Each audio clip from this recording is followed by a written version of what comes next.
Good afternoon, everyone. Hope everybody's doing well. Today is Thursday. This week has been long. On my end, if you guys been watching me, you know I've been putting in the work. I tried so hard yesterday to want to come on because I had a bunch of stuff lined up and I just couldn't do it, you guys. I couldn't. I couldn't. I was too tired. I just slept for a really long time. I wake up and Kristi Noem is fired, but there's more to it. She's fired, but she's still active.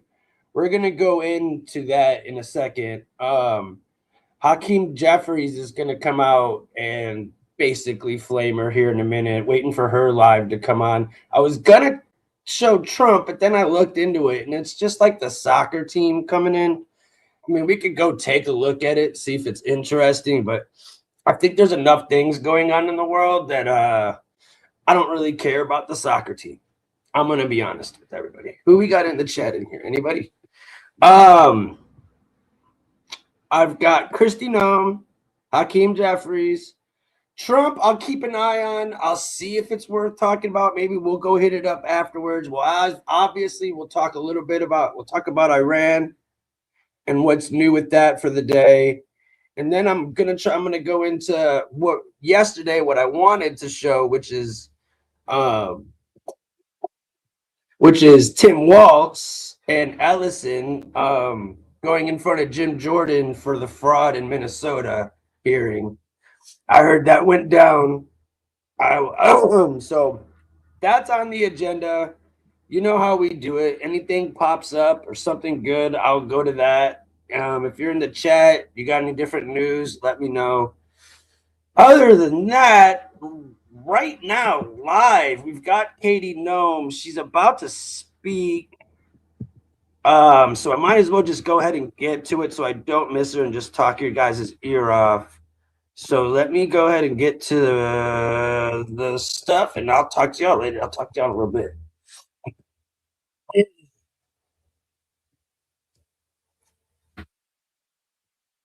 Yeah. This is like, please don't make this hard for me, man. My brain's not ready. All right. Welcome to everybody who's in here. Hit the like on your way in. Much love. Let's go. Noem under fire from both parties over her job performance and her handling of the immigration crackdown. And that includes her response to the deadly shooting by federal agents of two American citizens, Renee Good and Alex Preddy. Just moments ago, the president saying he's naming Oklahoma Senator Markwayne Mullen to become the next Secretary of Homeland Security. Let's get straight to our chief White House correspondent, Mary Bruce. Mary, what do we know? Well, Kira, the president just announcing this in a social media post that Markwayne Mullen is going to become the new Secretary of the Department of Homeland Security as of the end of this month. And the president, who, as you note, we know had grown increasingly frustrated with Secretary Noem this following several days of her testimony up on the Hill, the president posting the current secretary, Kristi Noem, who has served us well and has had numerous and spectacular results, especially on the border, will be moving to be special envoy for the Shield of the Americas, our new security initiative in the Western Hemisphere. It also comes, of course, as you note, that she received a lot of backlash after her response to the killings of two American citizens, Renee Good and Alex Preddy, in Minneapolis. She, of course, was very quick to come out and label them domestic terrorists. She falsely said that Preddy was brandishing a gun. It created quite a controversy for the administration. Then, of course, the president moved in Tom Homan, his border czar, to take over the situation in Minneapolis. But Kira, the big picture here, it is important to remember that this is now the first major firing that we have seen in the president's second term. To fire Kristi Noem, move her away from being the DHS secretary to this new post at the end of this month. Unlike in his first term, where there was quite a bit of turnover in the cabinet, she is now the first cabinet secretary to be let go by President Trump. Let's bring in our Chief Justice correspondent, Pierre Thomas. Pierre, as we get this news now, let's just talk about how DHS changed under Kristi Noem's leadership. And it didn't take long for her to receive a lot of heat from critics once she did take that position. Indeed, Kira. And there was a key moment this week at that Senate hearing. This over $200 million ad campaign came up, and Senator Kennedy, a Republican, was pressing her on why was the funding as high as it was. He expressed deep concern that it was too much money, and he asked the secretary about it, and she claimed that the president was engaged in this. Now, we just saw from our own reporting from Rachel Scott and others that the president is now claiming that that is not true. And again, this ad campaign stars Kristi Noem, and basically the messages to undocumented people leave now or be deported. And again, $200 million.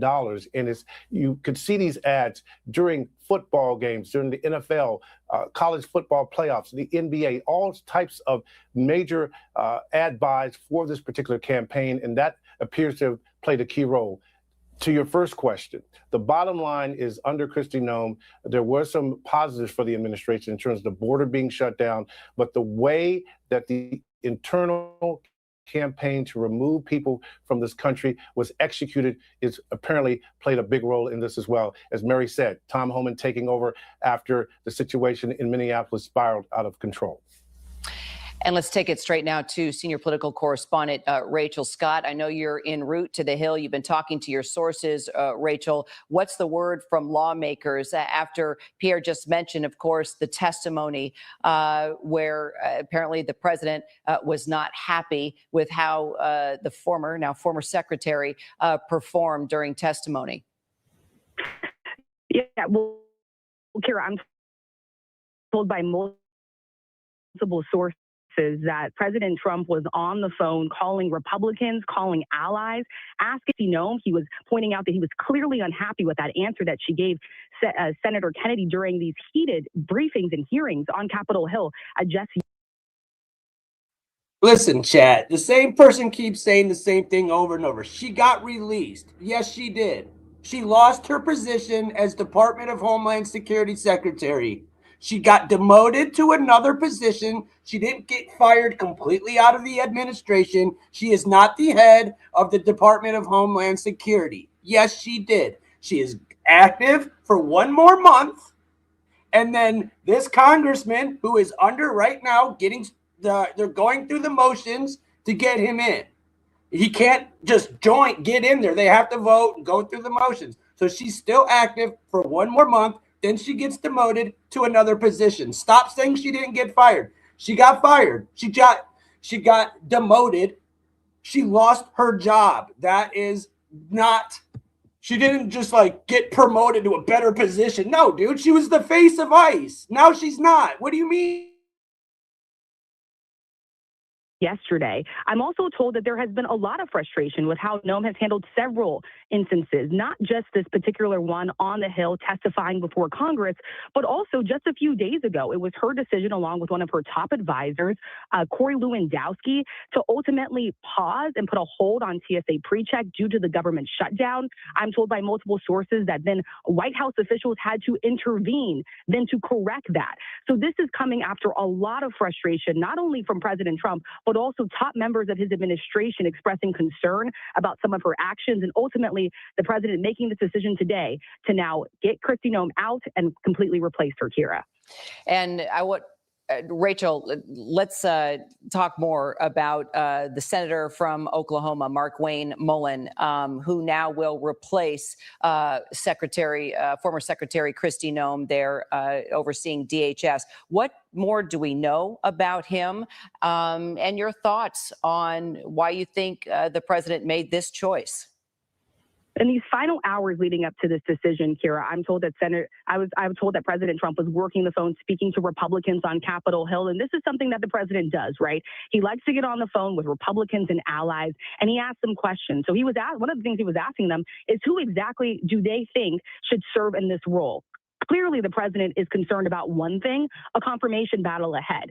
Senator Markwayne Mullen is respected up on Capitol Hill by Republican allies. He's someone that many Republicans, including top administration officials, believe could ultimately get through a Senate confirmation battle. Obviously, Republicans do have majority in the Senate right now.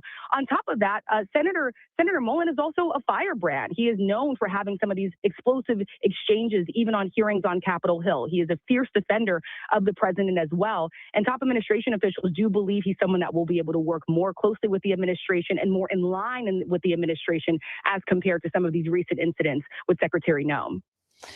Rachel, thank you. I want to bring in our chief investigative correspondent, Aaron Katersky now. Aaron, you've been covering the Department of Homeland Security, the fight for funding, the outcry that it wasn't getting enough resources to do the missions that Secretary Kristi Noem wanted to execute. Your thoughts?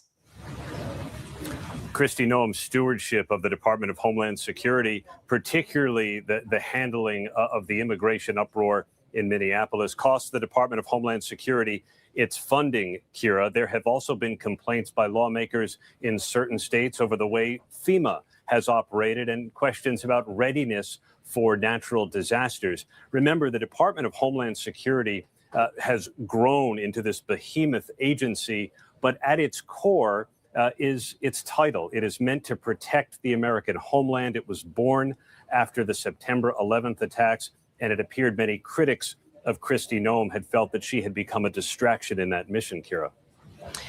A distraction, and she was really crucified by lawmakers when she made comments about domestic terrorists during that whole incident in Minneapolis when the immigration agents moved in, and the death of those two advocates in Minneapolis. Just remind our viewers, Aaron, about that and how the talk really didn't stop once she made that comment, and she was questioned on it from the moment she made it all the way to testimony there on the Hill this week.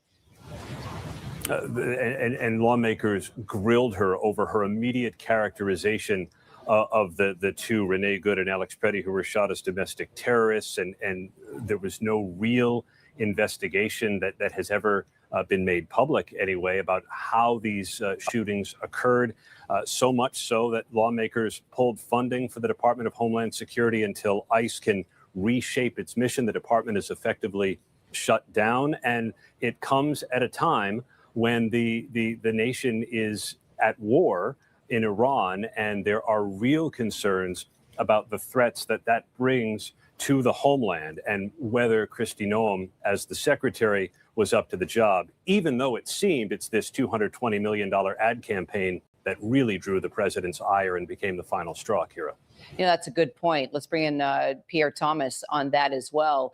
Pierre, is there a concern now, or is there a sigh of relief that a change is being made when we start talking about the threat environment and this ongoing war with Iran, and how there has been concern about issues here at home since those strikes started? And is, Oklahoma Senator Markwayne Mullen up for the task? Look here, one source I was speaking to earlier this week said that the funding shutdown for DHS came at the absolute worst time. You have an ongoing conflict with Iran, elevated threat environment that already was challenging. And now this whole notion that because of the immigration challenges created in part by Noem and the leadership at DHS, that the funding would be blocked because of it. It could not come at a worse time. One source also talked about the fact that some of the people protecting former presidents are now working without pay.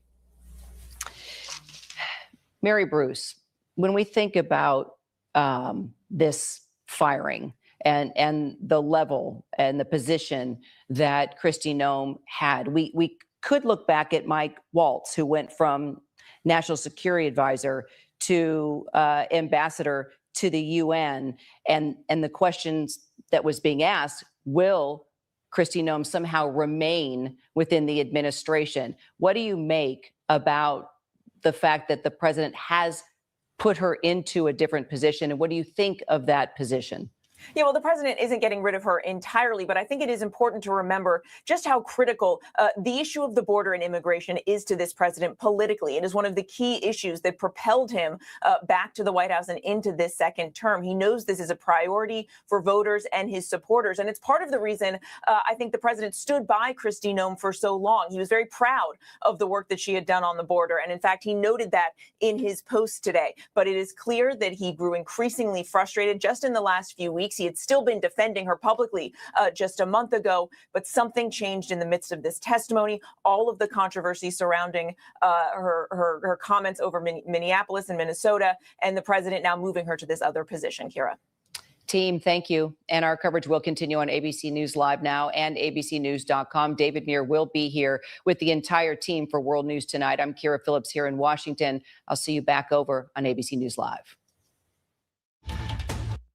The president didn't like that. He then made it clear to others that he did not actually okay the use of taxpayer dollars in this way. But it comes after we have seen Kristi Noem be the source of a fair amount of controversy, especially for the way in which she responded to the ICE operations in Minneapolis and the killing of 2 American citizens. Of course, Renee Good and Alex Preddy. Noem receiving quite a lot of criticism for coming out very early after those incidents, after those shootings, and describing them as domestic terrorists. She was quick to say that Alex Preddy had been brandishing a gun, which wasn't true, after the video came out. And so there were sort of increasing questions about her. Her personal life also came under scrutiny. Also, her use of taxpayer funds for her travel was another issue. But the president, I think the issue of the border was so important to him, is so important to him politically. He was very proud, he says, of the work that she did there. But clearly these other issues began to weigh on the president heavily, to the point that he is now moving Kristi Noem into another position and announcing Markwayne Mullen as the next Secretary of the Department of Homeland Security. And let's talk more about those other issues with our Chief Justice correspondent, Pierre Thomas. A lot of those issues coming up during testimony on Capitol Hill this week. $200 million ad campaign, which a lot of people saw as way in excess, including Republican senators. Senator Kennedy, in particular, was pressing her on it. She suggested that the president was in lockstep with her, knew about all the aspects of this, and now the president is telling others that that was not the case. Senator Kennedy actually just spoke a few moments ago and said that her impression of what the president knew and wanted was completely different from a conversation that he had with the president. The other big thing here we have to point out, while the president was very pleased with how the border has been shut down in terms of the large numbers of people coming through the southern border, the execution of how to remove undocumented people became a lightning rod issue in this country, particularly in how it was manifesting itself in Minnesota. And one of the key things you have to have from a Secretary of Homeland Security is the ability to walk to a microphone in moments of crisis and have people believe what they say. And in Minnesota in particular, the fact that the Homeland Security Secretary gave out wrong information. She claimed, for example, that Mr. Preddy had brandished a weapon prior to the confrontation. That just was not borne out by the facts at all. The notion of calling people domestic terrorists before all the information had come in. These are things that break down in terms of credibility issues as well. But I think, again, this testimony on Capitol Hill, it was remarkable to see Republican senators, particularly the senator from North Carolina, Tillis, basically call the department and the secretary a disaster. His word, not mine. Okay, apparently Kristi Noem is speaking in an event right now. I'll try and figure out what that event is, but let's listen in. Just thank you for that, and know that we pray for you, that God will have his hand on you and your families and continue to bless you as you do your work. Listen, I'd like to thank everybody who's hosted me today. I know we've got a host of leaders that are here. We just met with Vince backstage a little bit and talked with him a little bit. Tony obviously has been very helpful. Michael, who is from the New York State, Chief of Department, Mark Ross, Craig Miller. We've got Craig Lally as well. And then the Chicago Fraternal Order of Police Recording Secretary Rob is here. And then Rochester Police Locust Club President Jeff is with us as well. But would you give all of those individuals who stepped up into a leadership position a round of applause for what they do to bring everybody together?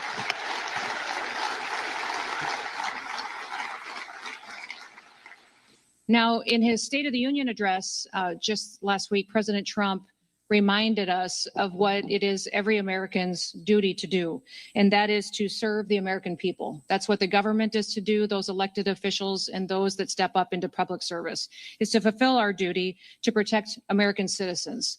that they should come first under our Constitution and our laws, and they should be prioritized, and especially over other people who are from other countries. The Constitution demands that we treat our citizens that way, and the men and women who serve at the Department of Homeland Security, they understand the importance of that, and we also understand the importance of all of our law enforcement officers and what they do across the country to keep people safe.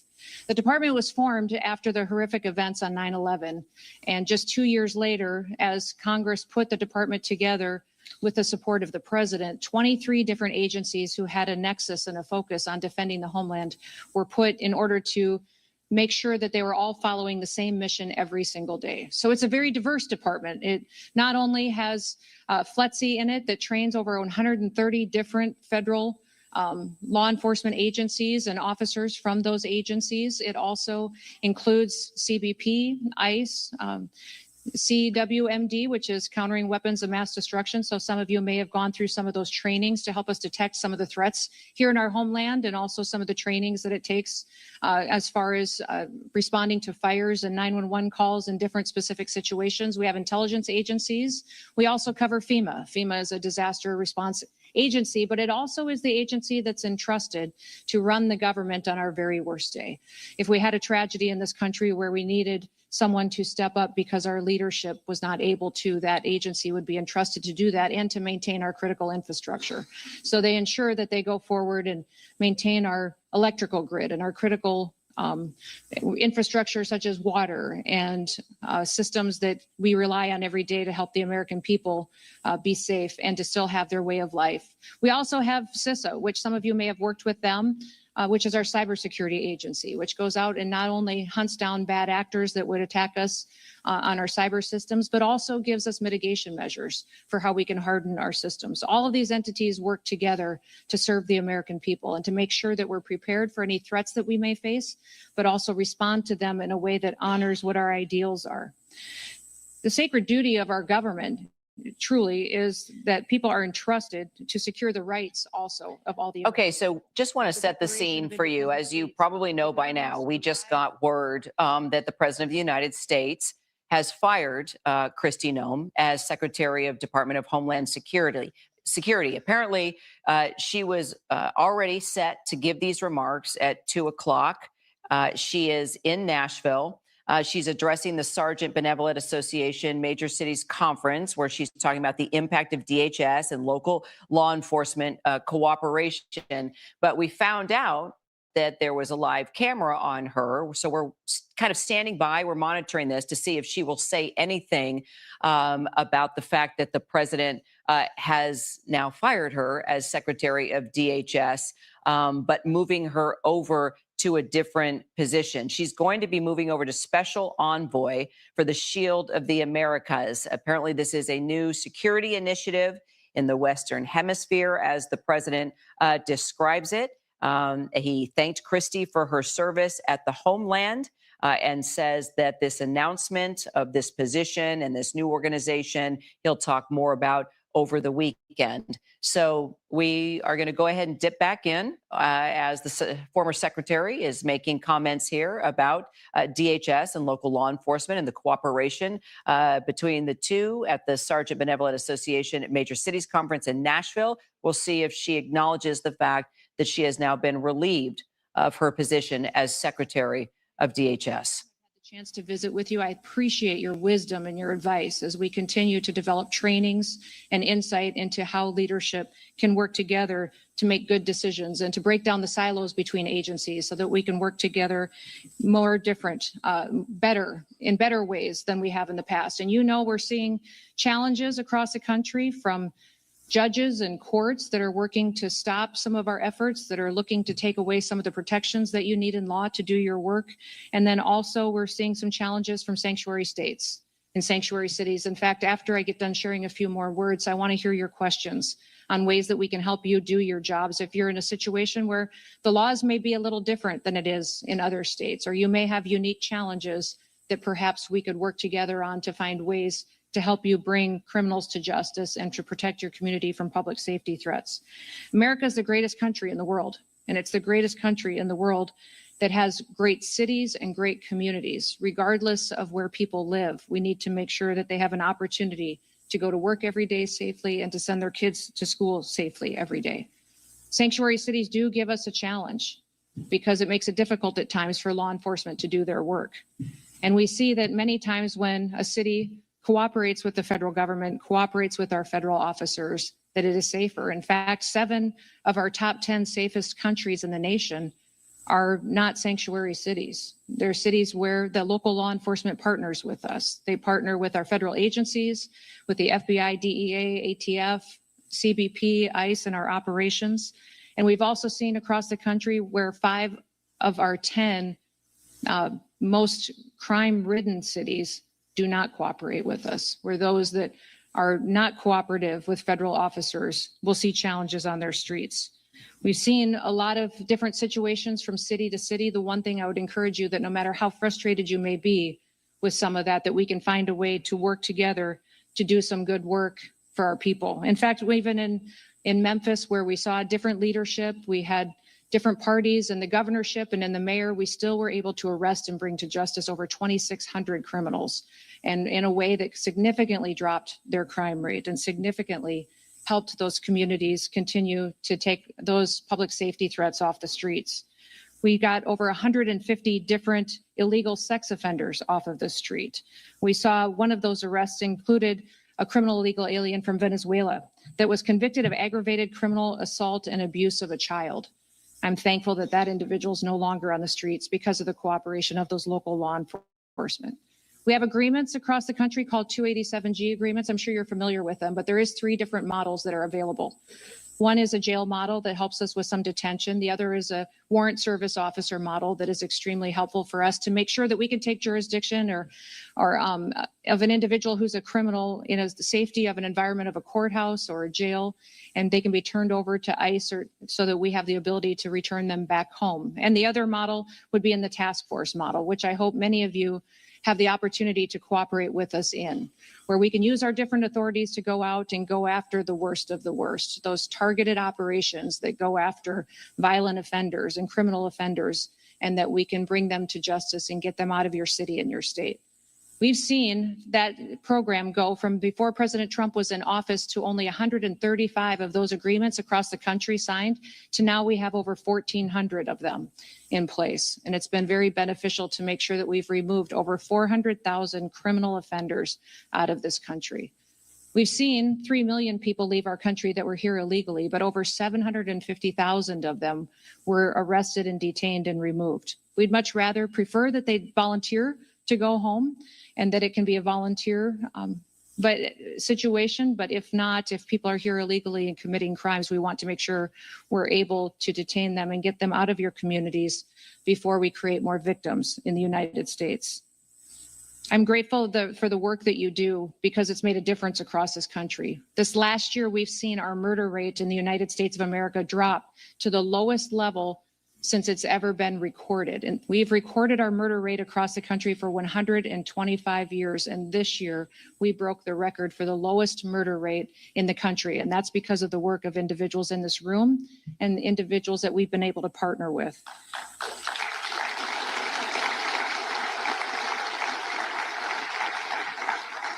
We've also taken 1.7 billion lethal doses of drugs off our streets and stopped them from coming into the United States. That means 1.7 billion people will still be with us because of the work that our agencies and our work has done.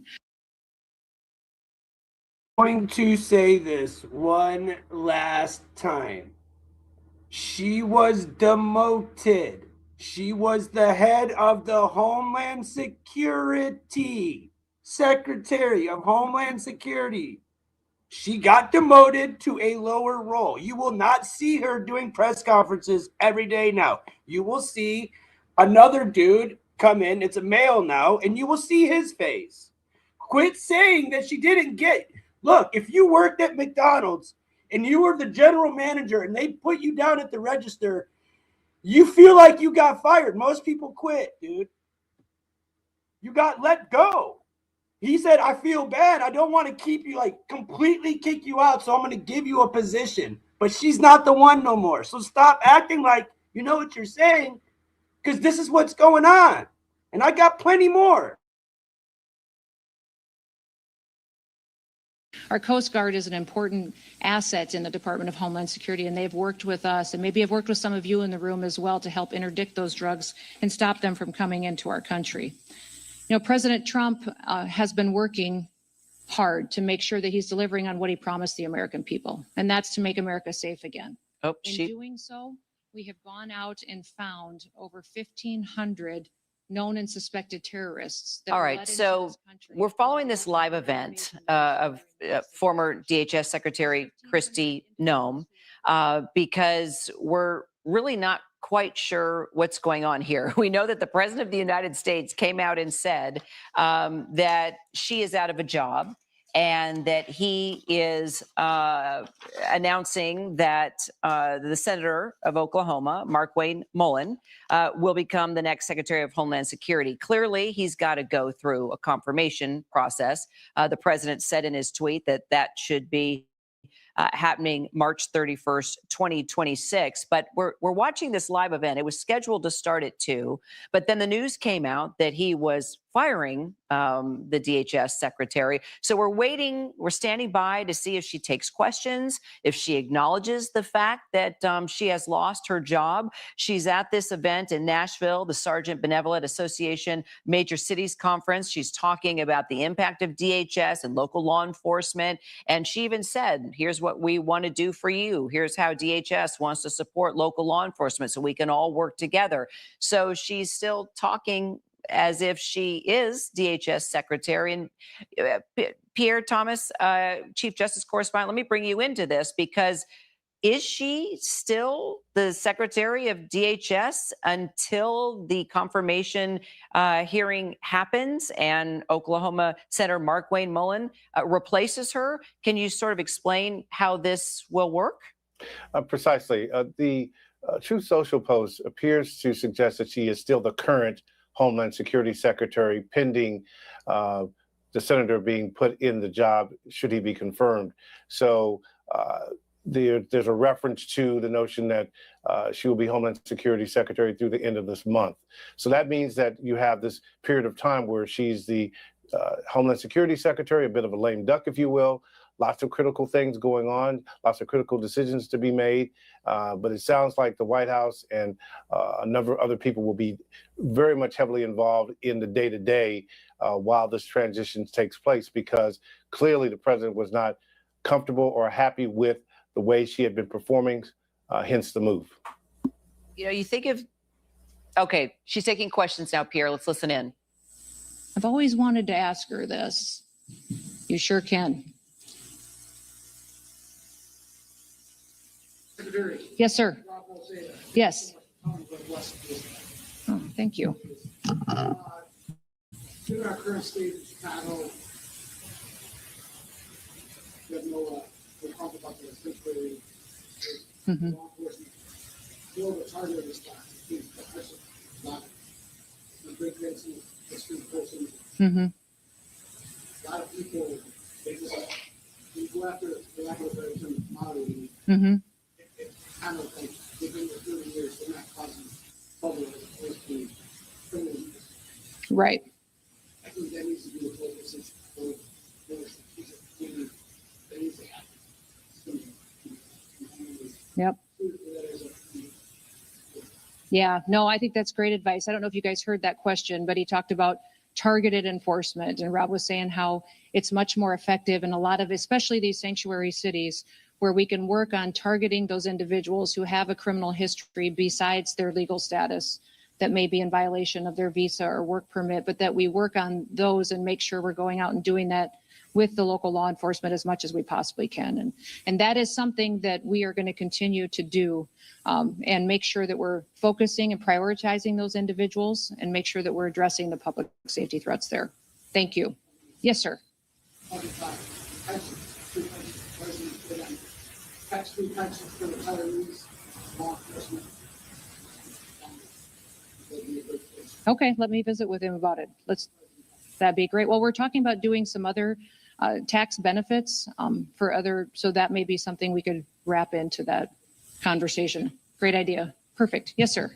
Good afternoon, Madam Secretary. My name is Chris Galligan. I'm the Vice President of San Francisco Police Officers Association. First of all, I just want to say thank you for recognizing major cities and all of our police unions here across the nation. It means a great deal for you to be here today, so thank you for that. My question, local officers have increasingly been on the front lines of Homeland Security, yet we are still funded and staffed like a city responsibility, not a national one. How will DHS ensure local agencies aren't carrying federal priorities on local budgets and with local staffing? So you maybe have some challenges in San Francisco just because of your state laws and local laws that may, although you've got a mayor that works with us very well. That's great. He probably doesn't want me to talk about it a lot, actually, Please do. but he has been cooperative, and we have great conversations and talk quite often. And many times in doing law enforcement in your city, if the federal task force is coming in, you know, it's more preferable for the FBI to lead and the Department of Homeland Security to come in supportive roles, which is what we've done. And that works very well in your city. Thank you for your focus there too. I think the city is seeing some dramatic improvements under this leadership. When you talk about funding, we have tied a lot of our funding that we have for enforcement this year and prioritized over $1.5 billion towards 287G agreements. So we've reimbursed departments that have an agreement, or a county or a sheriff, with funding them on overtime or on benefits, some of the other things that we can do. We've also, on the jail model, obviously reimbursed per beds. If you don't have the opportunity to participate in 287G, I think your best options for funding alternatives would be through some grants that we have at the department. We have specific grants towards terrorism grants that you can do, some security grants, and there's hazard mitigation grants that are in Homeland Security, safety grants through FEMA that would be available. So maybe what I'll do is I will forward those grant opportunities to all of you so that you can share them with your departments and have that opportunity. We also have some grants specifically targeted towards special operations. So if you've got some special operations that fit into that category, we could get you some funding that way. Okay. Thank you, ma'am. Absolutely. Yes, sir. Yes. Hi, Craig.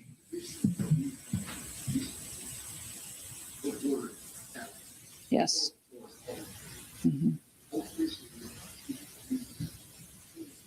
One police officer and one sergeant called Border Patrol for assistance. And then after that happened, he tried to fire them for asking Border Patrol to come assist them. Oh, shoot. Most recently, they just suspended both officers for 30 days without pay. The Border Patrol? No. Detroit those police. officers in Detroit. Yeah, Detroit Okay. police. So the one incident was the female of the house called because the husband was trying to break into the house. When the officers got there, he had a bad passport and a bad social security card. So they called Border Patrol for assistance. They ended up taking him to jail because he had a warrant outside the city of Detroit. Yes. The second one was a traffic stop. The fingerprint reader wasn't working, so they called for them to bring theirs over there, and the person had a warrant also. So both We're officers going to continue to follow this live event with the former Secretary of the DHS, Kristi Noem. And we say former because if you've been watching our breaking news coverage, the President of the United States did put out on Truth Social just prior to her beginning her comments here in Nashville to all the police unions represented at this conference in Nashville, where she's talking about DHS and law enforcement and local cooperation. The president made the announcement that he was relieving her of duties and replacing her if confirmed, which apparently that is going to take place at the end of March, Oklahoma Senator Markwayne Mullen. Let's bring in our, well, actually, we were able to get some reaction from the Hill, from a few lawmakers. We put that together once the word came out. Our correspondents there on the Hill working to get direct reaction. Let's go ahead and play apparently what we have from Senators Kennedy and Senator Booker when they learned that Secretary Noem was out of a job. Can we get your reaction to Senator Mullen being named DHS? I didn't want to mention it before because it would have violated the confidence, but the president, when he called me Tuesday night, the night of the hearing, when he was mad as a murder hornet, he asked me what I thought about Mark Twain, and I said, A, I like him. B, very smart. C, he's a very good businessman. Look, I've known Mark Twain now for a good amount of time.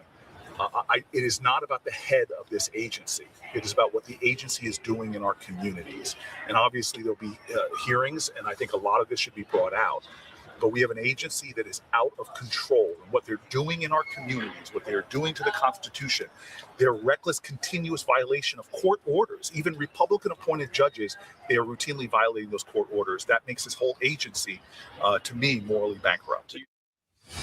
And what Senator Booker is referring there is that DHS has been partially shut down because Democrats like Booker there have been pushing to withhold funding from DHS unless it started to reform its tactics used by immigration agencies. Some DHS employees, including those in the Transportation Security Administration, the TSA, had been receiving partial paychecks or had been working without pay. So this has been an ongoing problem within DHS and a battle among lawmakers as we now wait to see what happens with that confirmation hearing set for the end of March, according to the president. Could be pushed a little longer, while Kristi Noem remains as DHS secretary, soon to be replaced and moved to another position. Our Jay O'Brien is up on the Hill. Jay, we saw the reactions from Senator Kennedy, who apparently likes Mark Wayne Mullen, the senator that the president has tapped to replace DHS Secretary Kristi Noem. We heard Senator Booker as well respond to what he feels DHS has become a morally bankrupt organization. What are you hearing there on the Hill from other lawmakers? What are your sources telling you? Bring us up to date.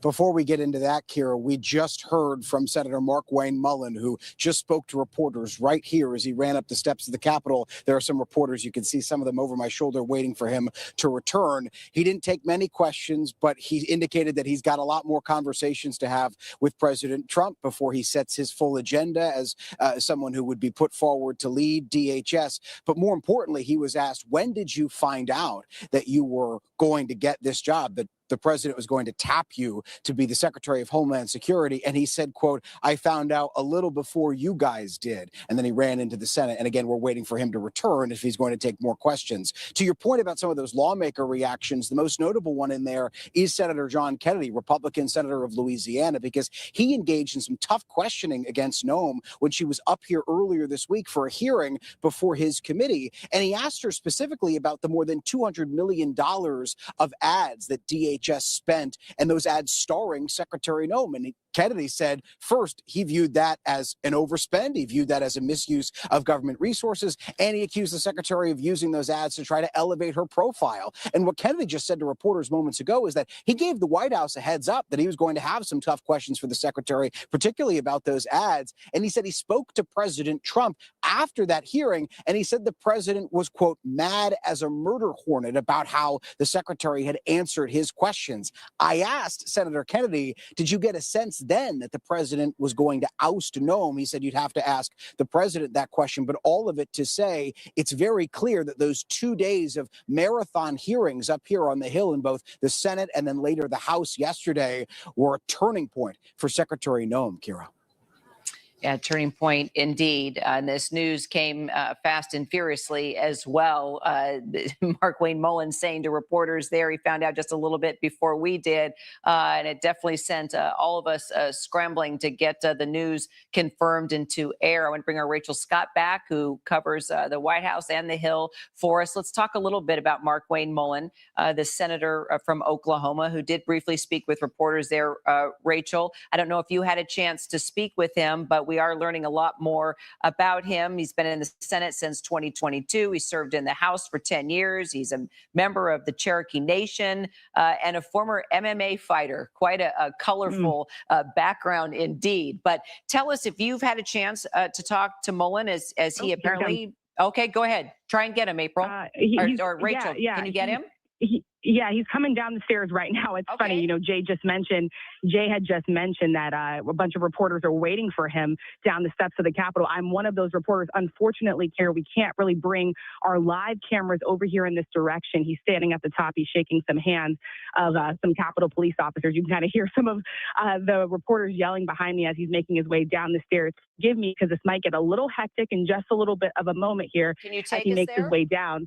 Yeah, I'm trying. Stay with me, Kira. Stay with we'll me. stay right. because Yeah, he's we'll stay making his with you. way down the stairs. Okay, right I still now. hear you. Yeah, go ahead and work your way towards him, Rachel. Senator, what did the president tell you, Senator? Can you tell us about the conversation? Just so you guys don't chase me in my vehicle, Yeah, which I appreciate it. I am super excited about this opportunity.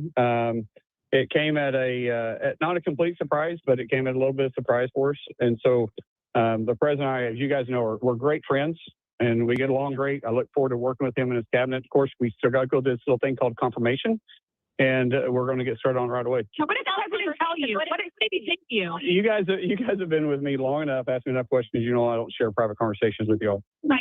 Tell me your Sorry. approach to the White House today. I don't think I'm going today. I think I need to talk to my wife first. So, Tell us your reaction when you got the phone call from him. I was excited. I mean, listen. The same call. Well, it came from the White House, so it came from the switchboard. But I was excited. The president, first of all, the president and I have a really good relationship. We talk all the time, anyways. I've got to be honest with you, I wasn't expecting the call today, but super excited. And I'm more excited about just ready to get started. There's a lot of work we can do to get Department of Homeland Security working, working for the American people. You know, the Department of Homeland Security has a very broad jurisdiction. And I think there's a lot of work that we need to do, and I'm excited about it. Excited about to vote for you. Do you expect other Democrats to vote for you? John already texted me, and of course, you guys know John and I are friends too. And so I don't know. We're going to try to earn everybody's vote. I want people to understand. When I go into this position, yes, I'm a Republican. Yes, I'm conservative. But Department of Homeland Security is to keep everybody, regardless if you support me, if you don't support me, regardless of what your thoughts are. I'm here to enforce the policies that Congress passed, and right now I'm part of it. But once I make that transition, my focus is to keep the homeland secure. That's going to be my focus, and we're super excited about this opportunity. Hold on, let me go here. I've answered the question. Senator Schumer said that the rot is throughout the agency, and that changing the head at the top may not necessarily change the culture at the agency. What do you tell Democrats? I'm going to have a conversation with if Mr. Schumer wants to sit down and talk to me. I'm going to sit down and talk to him. I want to try to earn their support, and I'm going to be very open and honest with them. And at the end of the day, all I can do is do my job. And so I'm not going to get in a tit for tat. But if they have real concerns, I'm going to listen to it. I'm going to see if it's practical. But nothing's going to prevent me from doing my job. I'm going to enforce the policies and the laws that Congress has passed, and we're going to protect our homeland. So, just looking at some of I'm going to take one more. Okay. I need to go. Thank you, Senator. Just looking at some of the criticism that Noem has faced, is there any learning lessons that you have picked up from Noem in ways in which you want to lead the agency? Listen, Kristi is a friend, and I haven't had time to call Kristi yet, and our Secretary Noem, and our families are friends. She was tasked to do a very difficult job, and I think she has performed the best she can do underneath the circumstances. Is there always lessons that can be learned? Listen, my wife and I, we have over the years we have been fortunate enough to purchase companies and grow our companies, and every day there's something you can do better. And so I think there's an opportunity to build off successes. And there's also opportunities to build off things that maybe didn't go quite as planned. So, guys, I think. What about? I'm not sure if you're still there with me. I'm with you. That's what we call. Okay. That's what we call a TV home run. That was a TV home run, Rachel Scott. My goodness. Well, Kira, and much credit to our viewers in the control room for staying with us there. Unfortunately, we are not allowed to take you live from where we are standing here on the Capitol steps. So, I was bringing you that conversation via my phone as we were on the phone speaking. I told you we were waiting for him, but you heard it there. Senator Mullen said that he was not expecting that call from President Trump. He also praised Secretary Noem. He called her a good friend. He says that he's ready for this confirmation battle ahead. He's hoping that he gets some Democratic support, and that is what ultimately comes next, the confirmation battle that lies ahead. And he will have to go through this confirmation process. He'll have to go through the confirmation hearings, something that he's very, very familiar with. Senator Mullen even stopping here. He's shaking some hands. I could see him as he's leaving Capitol Hill here with other senators that are congratulating him now on this nomination from President Trump. But there you have it. That is the first extensive comments that we have heard from Senator Mullen after President Trump announced that he is now tapping him for the position of Homeland Security Secretary, Kira. And now everybody knows that he drives a really cool gray Jeep. All right. So, yeah, okay. So let's just recap for a minute. That was incredible, Rachel, the timing of all that. And just, I was taking notes as you were asking him questions. He said that he found out just a little bit before we all found out. He said first thing he's got to do is call his wife now, that he was surprised. He wasn't expecting this. He said the call came from the switchboard, so he wasn't quite sure, who it was. It ended up, of course, it was the White House alerting him. He wasn't expecting the call. He says he talks to Trump all the time, that they're very good friends. He looks forward to enforcing the laws and the policies that Congress has already passed. And he also said Kristi Noem is a friend, that they've been friends for a while. So what is your sense? Do you think he really was caught off guard here, that he knew something was possibly coming, just didn't know it was going to happen today? Yeah, well, my understanding, Kira, is this happened very quickly. Look, there's been a lot of buildup across the last couple of months of frustration internally within the Trump administration over Secretary Noem, from her immigration enforcement handling down in Minneapolis. And we saw Tom Homan get moved in, to her then suddenly pausing TSA pre-check and clear as we're in the midst of this partial government shutdown. The White House then had to step in to reverse that. And then it was really this hearing just this past week that ultimately really was sort of the last straw. The president was very frustrated watching that. She faced some very tough questions from Republicans. And I'm told from my sources, that is when the president started reaching out to Republicans and he started asking the question, do you think it is time to remove Noem? A lot of Republicans ultimately said, yes, Mr. President, we do think now is the time. If you want to bring somebody else in, we're in a critical midterm election year. We believe we have other options. Now's the time if you want to move forward with this decision. The president then, in another set of phone calls, I'm told, early this morning started calling and asking who exactly he should put in that role.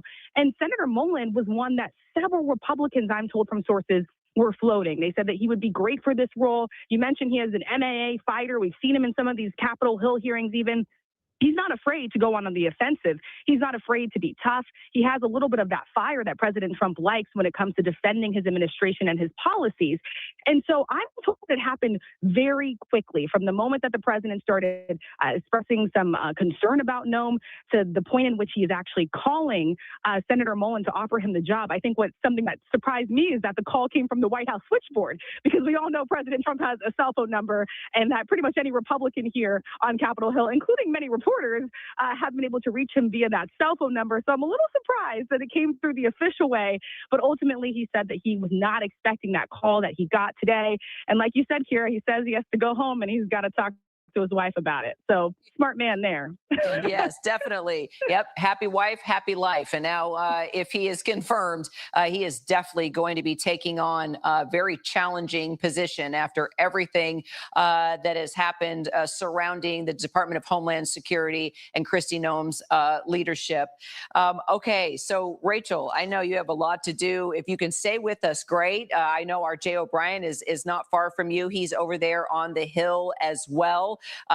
Jay, as we were talking, Rachel was able to run over there with her cell phone and get the first comments from Markwayne Mullen there, the senator from Oklahoma that the president wants to put into that position of Secretary of Homeland Security.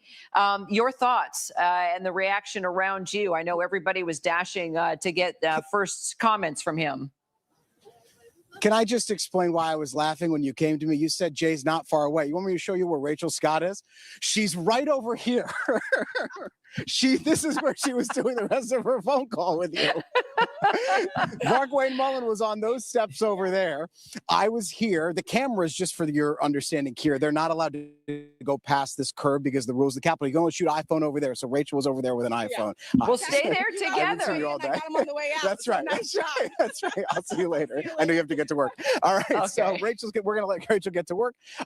Teamwork, it makes a dream work. But anyway, to your question of exactly what we heard from senators, look, there is a question of what does Markwayne Mullen's level of support look like, particularly amongst Democrats. Chuck Schumer, the top Democrat in the Senate, came out here just as this news broke, and he said that, in his words, there was a rot in the Department of Homeland Security, and just changing the leader at the top doesn't necessarily change the kind of tactics, the kind of immigration enforcement mechanisms that we've seen this DHS carry out as they have ramped up President Trump's goal of mass deportations. It does, however, change who the avatar of that is, right? Who is at the top of the agency, who is getting both the praise and the blame for the actions of DHS. And you heard Senator Mullen there say he's willing to meet with Chuck Schumer. He's willing to meet with Democrats. And in fact, as he was leaving here, Peter Welch, Democratic senator, walked right up to his car as Rachel was on the phone with you, gave him a fist bump, congratulated him. So he is someone who is of the Senate. He is someone who these Senate Democrats know. The question is that going to be enough to get them to vote in favor of a Trump nominee who would be overseeing the president's mass deportation campaign? And does a change in leadership at DHS mean a change in tactics, which is something Democrats up here have been pushing for, and as Rachel mentioned to you earlier, are withholding funding for that agency to try to get that agency to alter? Jay, it's really amazing. This is the beauty of live television, you know, from you to Rachel, everything happening so quickly, and incredible that we were able to get Mullen less than 30 minutes after we announced to the country that the president has decided to tap him as the next Secretary of the Department of Homeland Security. Jay, thank you so much. I don't know if you can continue to get more reaction from lawmakers there. Let me bring in Chief Justice Correspondent Pierre Thomas, just to kind of take an overview of just the importance of this position, the Secretary of the Department of Homeland Security. Pierre, as we know, that this was created not long after 9/11, after, Osama bin Laden was able to work his way with his fellow terrorists onto our homeland and create just something that has changed, a devastation that changed our lives forever. We had to do something differently, which is why this department was created. And now, fast forward all these years later, it has been remarkable through the decades what the department has been able to do and implement and to help keep our homeland safe. But we found ourselves in a quagmire with the department and the funding, the battle over funding being suspended because of lawmakers disappointed in what has been happening with the immigration policies, not happy with the leadership of Kristi Noem. And so the heat has been on, and it came to a head this week during testimony. We saw it. But I think we should step back and just put into perspective, especially right now, being at war with Iran, and there are threats already on the homeland and concerns among the Iranian people that are here in the United States about what could happen moving forward.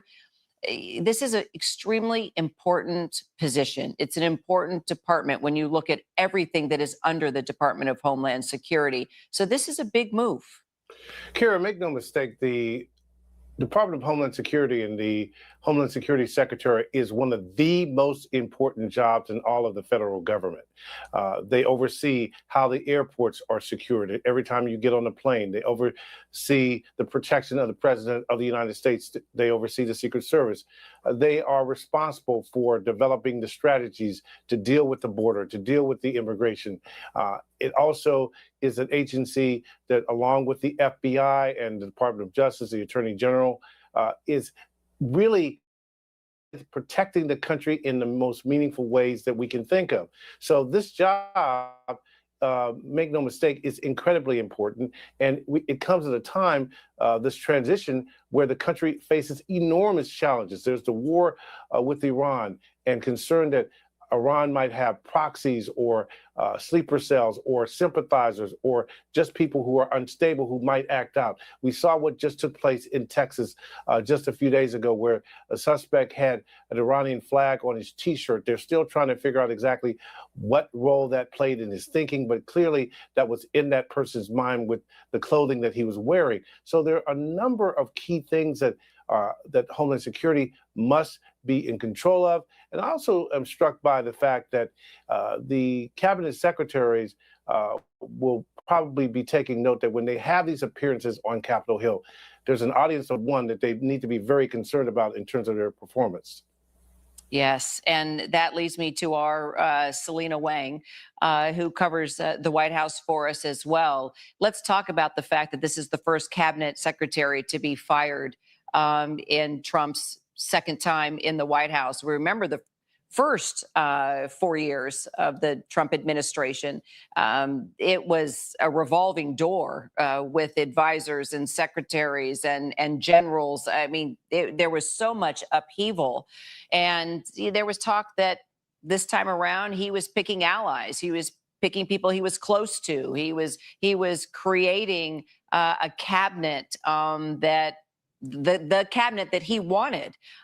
So just, put into perspective what this says about someone that he hand selected, that he has had a very good relationship with, and he's now fired her. Yeah, Kira, I mean, you know all too well just how high that turnover rate was in the first Trump administration. But this time around, this is a really big watershed moment, as you say, the first cabinet secretary to be ousted by the president. But this is not the first cabinet secretary to come under serious fires and calls for resignation. Remember what happened with Secretary Hegseth in terms of the Signalgate controversy, what happened with the boat strikes. But he continued to stand by each cabinet secretary each time they came under fire. And really, he stood by Secretary Noem for a long time as well. Remember, there were demands from Democrats after the killing of Alex Preddy and Renee Good in Minneapolis, after Noem sparked a lot of controversy by calling them both, quote, domestic terrorists. And the White House had to go back and sort of walk back that messaging. But in light of those controversies, the president continued to say that he is close to Noem, that she is doing a fantastic job, that he was going to keep her there. But the actions spoke a bit differently, because he, of course, brought in border czar Tom Homan to really oversee what had been under her purview. And as we've been discussing, what really appeared to tip the president over the edge was those bruising hearings on Capitol Hill. We know the president is always checking the temperature with his allies on Capitol Hill to see, who do you think would be a better replacement? Is this the right time? And so the president determined that despite the risks here of naming a replacement, ousting a cabinet secretary amid a government shutdown for that portion of the government that she oversees, the Department of Homeland Security, the president determined still that this was the right move to make. Now, there are questions about, what does this mean for Democrats? Are they going to be able to get more leverage out of this to seek concessions because they want some serious reforms to rein in ICE as a result of this shutdown before they're willing to refund that part of the government? But the president making a very clear point, he is bringing new leadership in, but does that actually change how ICE operates on the ground and how immigration enforcement is carried out in this country? Good point, Selena. And it did all start when those videos came out of Minnesota, and Renee Good and Alex Preddy were killed by federal agents. And then those comments that Kristi Noem made coming out after Preddy's death and without evidence, saying that Preddy came to the scene of a deportation action with weapons and had committed an act of domestic terrorism when he was shot. And that really backfired on her. And now we are getting, for the first time, reaction from some of those leaders in Minnesota. A statement from Lieutenant Governor Peggy Flanagan there in Minnesota.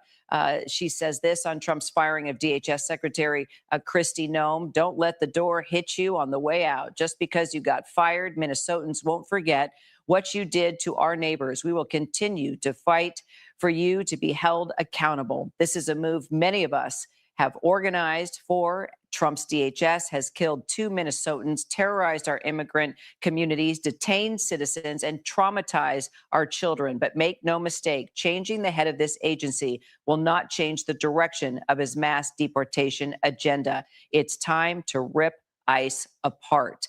Pierre Thomas, let me bring you in on this. Now, I guess this leads me to my next question. Border Czar Tom Homan was brought in to Minnesota, trumping anything that Kristi Noem was doing and those under her leadership. He was told by the president to go in there and to fix things. Things did calm down. He did take agents out of the state. But just looking at these comments coming forward now from leaders in Minnesota, what does that say about the job ahead, especially with immigration policies for Senator Markwayne Mullen, if indeed he is confirmed? Well, Minnesota clearly was the tipping point. Those deaths of American citizens, the images of people being dragged from cars and the various tactics with the ICE and Border Patrol officials in mass doing some of the things that they were doing, the clashes with the citizens of that state. Homan being tapped to come in and clean it up was not a good look for the Homeland Security Secretary, if we're being honest. It was basically the president saying, I don't like how this is going, let's improve it. That's never a good sign for a cabinet secretary, first and foremost, right there. Homan's approach was to try to dial the temperature down, trying to figure out ways to work with state and local officials who have been are under investigation by the Justice Department and the Trump administration. And it's clear that going forward, this is going to be the delicate balancing act. This administration has a robust, aggressive program to remove undocumented people from this country. The focus initially was supposed to be on criminals, people who had been committed acts of violence either here or had done so before they came into this country. That was supposed to be the focus, and they were going to sort out some of these other issues as they went. But even Tom and Homan has said that everyone who is here in a way that is not sanctioned by the federal government is going to be removed. Now, the question is how you do that. There are ways to do that that's more humane, and I think that's the sort of the balancing act that the administration is trying to get to. Pierre, thank you. And we're getting now reaction from Governor Tim Walz of Minnesota, putting out on X, Kristi Noem has done a stunning amount of damage, and it's good that she's gone. But this doesn't change the fact that we need a complete overhaul of DHS, impartial investigations into the killings of 2 American citizens, and information on children that were taken from Minnesota. Also, I'm told that New York Senator Chuck Schumer, one of the most powerful leaders in the U.S. Senate, responding to the firing as well. This is what he had to say. President has fired Kristi Noem. Good riddance. But the problems at this agency, at ICE, transcend any one person. This is a problem of policy, not personnel. The rot is deep. No one person can straighten this up until the president changes the whole agency. Changes the whole agency. Let's bring in our Selena Wang, who covers the White House for us. I guess the question is, can the Oklahoma Senator, Markwayne Mullen, change that entire agency if indeed he passes confirmation? We should talk about that confirmation hearing. The president hoping it's going to be at the end of March. That could be pushed, but let's talk about that battle and what changes we could see to DHS moving forward. Yeah, and it is expected to be a battle. I mean, of course, there's a slim Republican majority in the Senate. They've got to get 51 votes, not expecting to get a lot of Democratic support, although you do have Senator John Fetterman. He is posting on social media just moments ago. He's throwing his support behind Mullen. He wrote that quote, as a member of Homeland Security Committee and ranking member of Subcommittee on Border Security. I'm not sure how many fellow Democrats will vote to support our colleague, Senator Mullen, as the next DHS secretary, but I am I. Now, we know, of course, that Senator Fetterman often breaks ranks with his party, but you are going to get overwhelming Republican support for Senator Mullen. This is, of course, someone that these Republican colleagues of his had suggested Mullen as someone to President Trump. So they, of course, are going to throw his backing behind him. But the critical question is he going to lead to actual changes when it comes to border enforcement and immigration conduct in this country, right? There is a current debate playing out on Capitol Hill about what Congress can do to rein in some of those more aggressive immigration customs enforcement tactics. But remember that Kristi Noem was not acting in a vacuum as the head of DHS. She was listening to the president's top advisors. Stephen Miller, of course, was playing a very big role in the way that a lot of both the rhetoric and actual ground operations were held. And those advisors are not going anywhere. And presumably, Senator Mullen, when he takes on this role, if he does, would still need to speak to those same advisors and, of course, take cues from the president, really the key audience of one. Apparently, Adam Schiff is now responding to the firing of DHS Secretary Kristi Noem. Let's take a listen. It is telling and at the same time distressing that what seems to have gotten her fired was her PR campaign, because she acknowledged that the president was aware and supportive of this PR campaign, this $220 million boondoggle, this waste of taxpayer resources. But this was what ended up apparently reportedly getting her fired when her leadership at the agency resulted in Americans getting killed in Minneapolis and elsewhere. And the kind of chaos we've seen throughout the country says a lot about the priorities and the concerns of this administration. Concerns of this administration. I think there's a lot of concerns, Pierre Thomas, about where DHS goes from here. And I'm curious if you've been able to talk to anybody under the purview of DHS about this firing and how this could impact morale. Well, we've been on the air, but what I can tell you in leading up to this decision today that was announced, that agency is looking for some calm.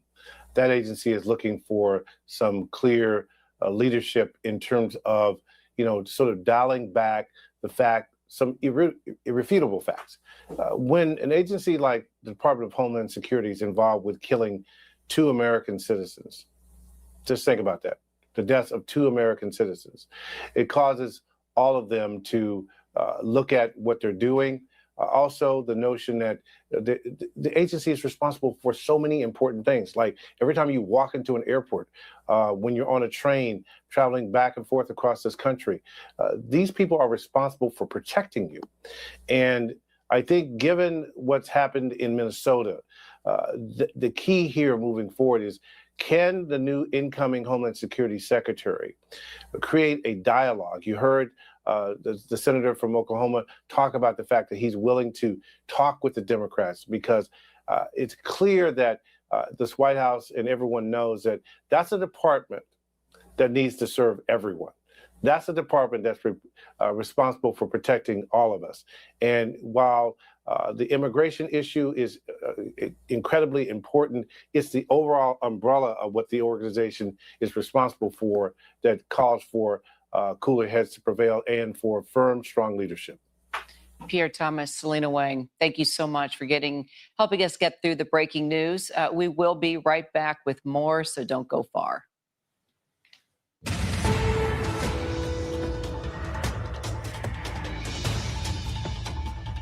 Really reached a new level. It reached a fever pitch just days ago when Kristi Noem had those 2 days of marathon back-to-back hearings up here on Capitol Hill. The first day in the Senate and then the second hearing in the House, where she was asked tough questions, including from Republicans. She refused to walk away from her earlier comments in which she had characterized Renee Good and Alex Preddy, those Americans killed in Minneapolis, as domestic terrorists. She expressed her condolences, but she didn't apologize for the comments that she made. And she was pressed by Republicans in particular on her spending in the Department of Homeland Security. Senator John Kennedy, who I talked to earlier today, questioned Noem repeatedly on the more than $200 million she spent on ads, highlighting various aspects of the Department of Homeland Security, but in particular ICE. And in large part, those ads starred Kristi Noem. And Kennedy said at the time during the hearing, he thought that that was an effort to raise her profile. I talked to Kennedy just moments ago after it was clear that Noem has now been fired and that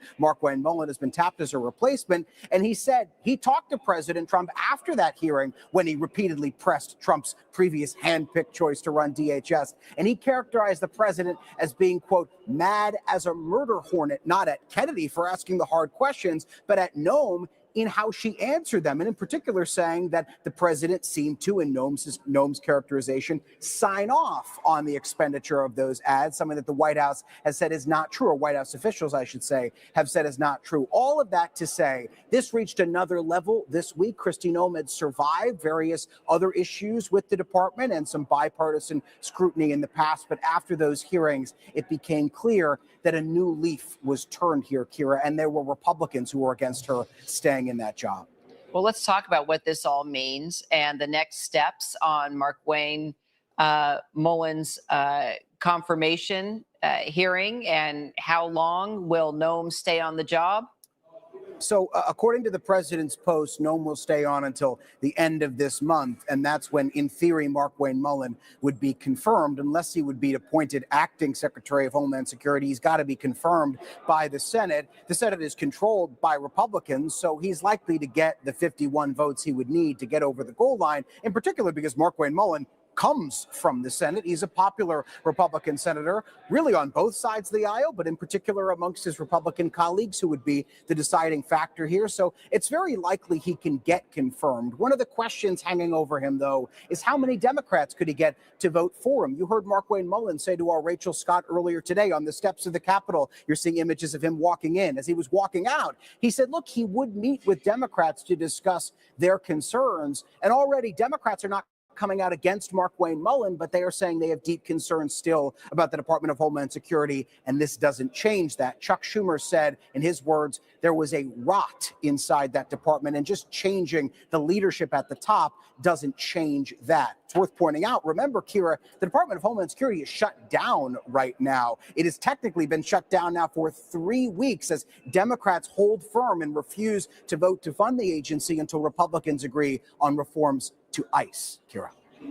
All right, Jay O'Brien up on the Hill. And as Jay and I just mentioned, our senior political correspondent, Rachel Scott, actually had a chance to catch up with Markwayne Mullen as he was leaving the Capitol Hill today. We had a chance to overhear the entire conversation on her cell phone. Here it is. Senator, what did the president tell you, Senator? Can you tell us about the conversation? Just so you guys don't chase me in my vehicle, which I appreciate it. Listen, I am super excited about this opportunity. It came at not a complete surprise, but it came at a little bit of surprise for us. And so the president and I, as you guys know, we're great friends and we get along great. I look forward to working with him and his cabinet. Of course, we still got to go do this little thing called confirmation, and we're going to get started on it right away. What did the president tell you? What did he say to you? You guys have been with me long enough, asking enough questions. You know I don't share private conversations with y'all. Right. Tell me your approach to the White House today. I don't think I'm going today. I think I need to talk to my wife first. So, tell us your reaction when you got the phone call from him. I was excited. I mean, listen. His name call. Well, it came from the White House, so it came from the switchboard. But I was excited. The president, first of all, the president and I have a really good relationship. We talk all the time, anyways. I've got to be honest with you, I wasn't expecting the call today, but super excited. And I'm more excited about just ready to get started. There's a lot of work we can do to get the Department of Homeland Security working, working for the American people. You know, the Department of Homeland Security has a very broad jurisdiction. And I think there's a lot of work that we need to do, and I'm excited about it. I'm excited about it. Vote for you. Do you expect other Democrats to vote for you? John already texted me, and of course, you guys know John and I are friends too. And so I don't know. We're going to try to earn everybody's vote. I want people to understand. When I go into this position, yes, I'm a Republican. Yes, I'm conservative. But Department of Homeland Security is to keep everybody, regardless if you support me, if you don't support me, regardless of what your thoughts are. I'm here to enforce the policies that Congress passed, and right now I'm part of it. But once I make that transition, my focus is to keep the homeland secure. That's going to be my focus, and we're super excited about this opportunity. You said, sorry. Let me go here. I've answered the question. Senator Schumer said that the rot is throughout the agency, and that changing the head at the top may not necessarily change the culture at the agency. What do you tell Democrats? I'm going to have a conversation with if Mr. Schumer wants to sit down and talk to me. I'm going to sit down and talk to him. I want to try to earn their support, and I'm going to be very open and honest with them. And at the end of the day, all I can do is do my job. And so I'm not going to get in a tit for tat. But if they have real concerns, I'm going to listen to it. I'm going to see if it's practical. But nothing's going to prevent me from doing my job. I'm going to enforce the policies and the laws that Congress has passed, and we're going to protect our homeland. So, just looking at some of I'm going to take one more. And then I need to go. Thank you, Senator. Just looking at some of the criticism that Noem has faced, is there any learning lessons that you have picked up from Noem in ways in which you want to lead the agency? Listen, Kristi is a friend, and I haven't had time to call Kristi yet, and our Secretary Noem, and our families are friends. She was tasked to do a very difficult job, and I think she has performed the best she can do underneath the circumstances. Is there always lessons that can be learned? Listen, my wife and I, we have over the years we have been fortunate enough to purchase companies and grow our companies, and every day there's something you can do better. And so I think there's an opportunity to build off successes. And there's also opportunities to build off things that maybe didn't go quite as planned. So, guys, I think. What about?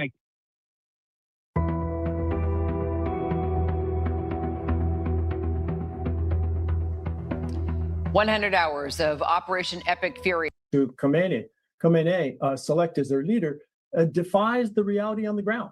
It suggests that we're in a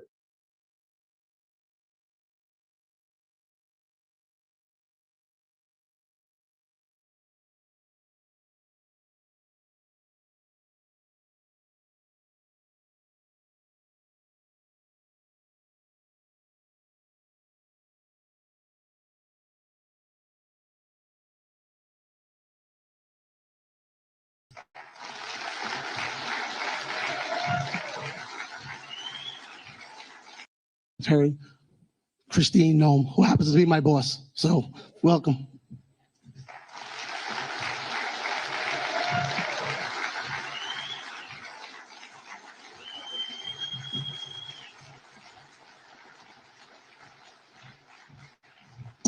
Good afternoon, everybody. How are you?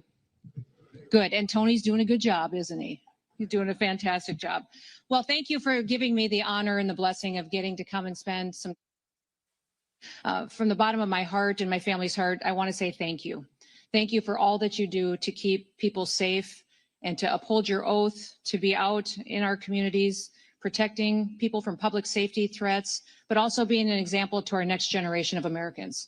Our kids and our grandkids are desperate for examples to look up to. And the way that you lead, the way that you enforce the law, and the way that you do it with compassion, but also firmness, sets an example for how we want all Americans to live their lives. So just thank you for that, and know that we pray for you, that God will have his hand on you and your families and continue to bless you as you do your work. Listen, I'd like to thank everybody who's hosted me today. I know we've got a host of leaders that are here. We just met with Vince backstage a little bit and talked with him a little bit. Tony obviously has been very helpful. Michael, who is from the New York State Chief of Department, Mark Ross, Craig Miller. We've got Craig Lally as well. And then the Chicago Fraternal Order of Police Recording Secretary Rob is here. And then Rochester Police Locust Club President Jeff is with us as well. But would you give all of those individuals who stepped up into a leadership position a round of applause for what they do to bring everybody together?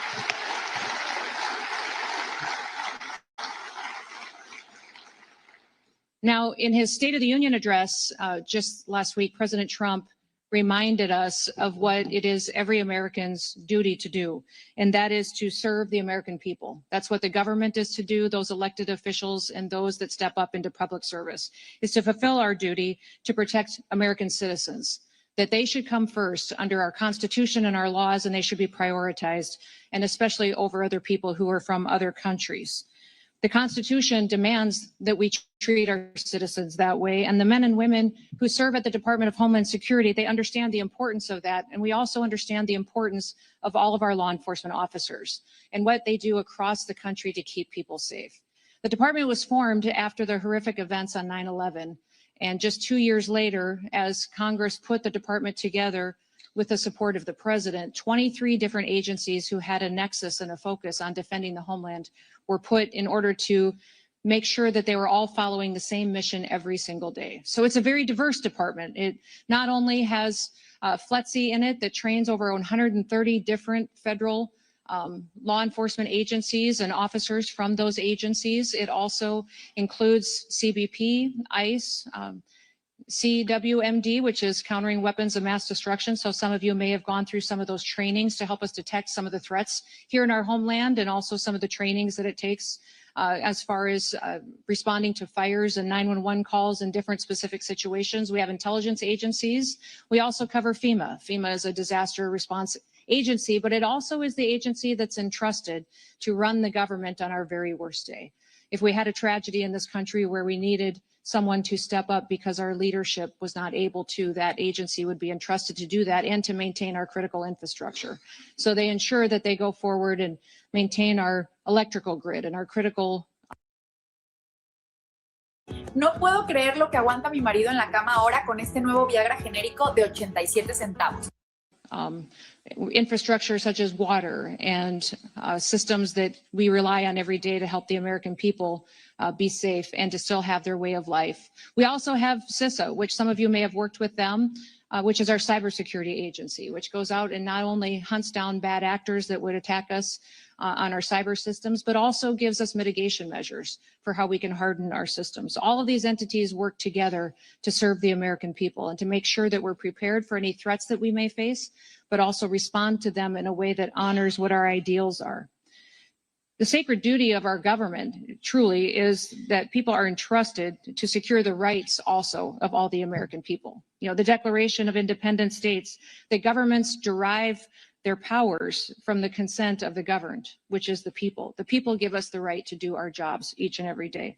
And as long as this world is fractured and as long as human nature is fallen, we will need brave men and women who step up and serve and enforce our rights and our laws and our values. And that's what all of you do in this room with your colleagues. The heroism was on full display this last week when we saw the attack in Austin, Texas, and we saw that the first responders that helped protected people and more lives there were our law enforcement that responded immediately. Instead of running away, they ran to it. And though we lost 3 lives and saw many other people injured, they prevented so many other lives from being lost.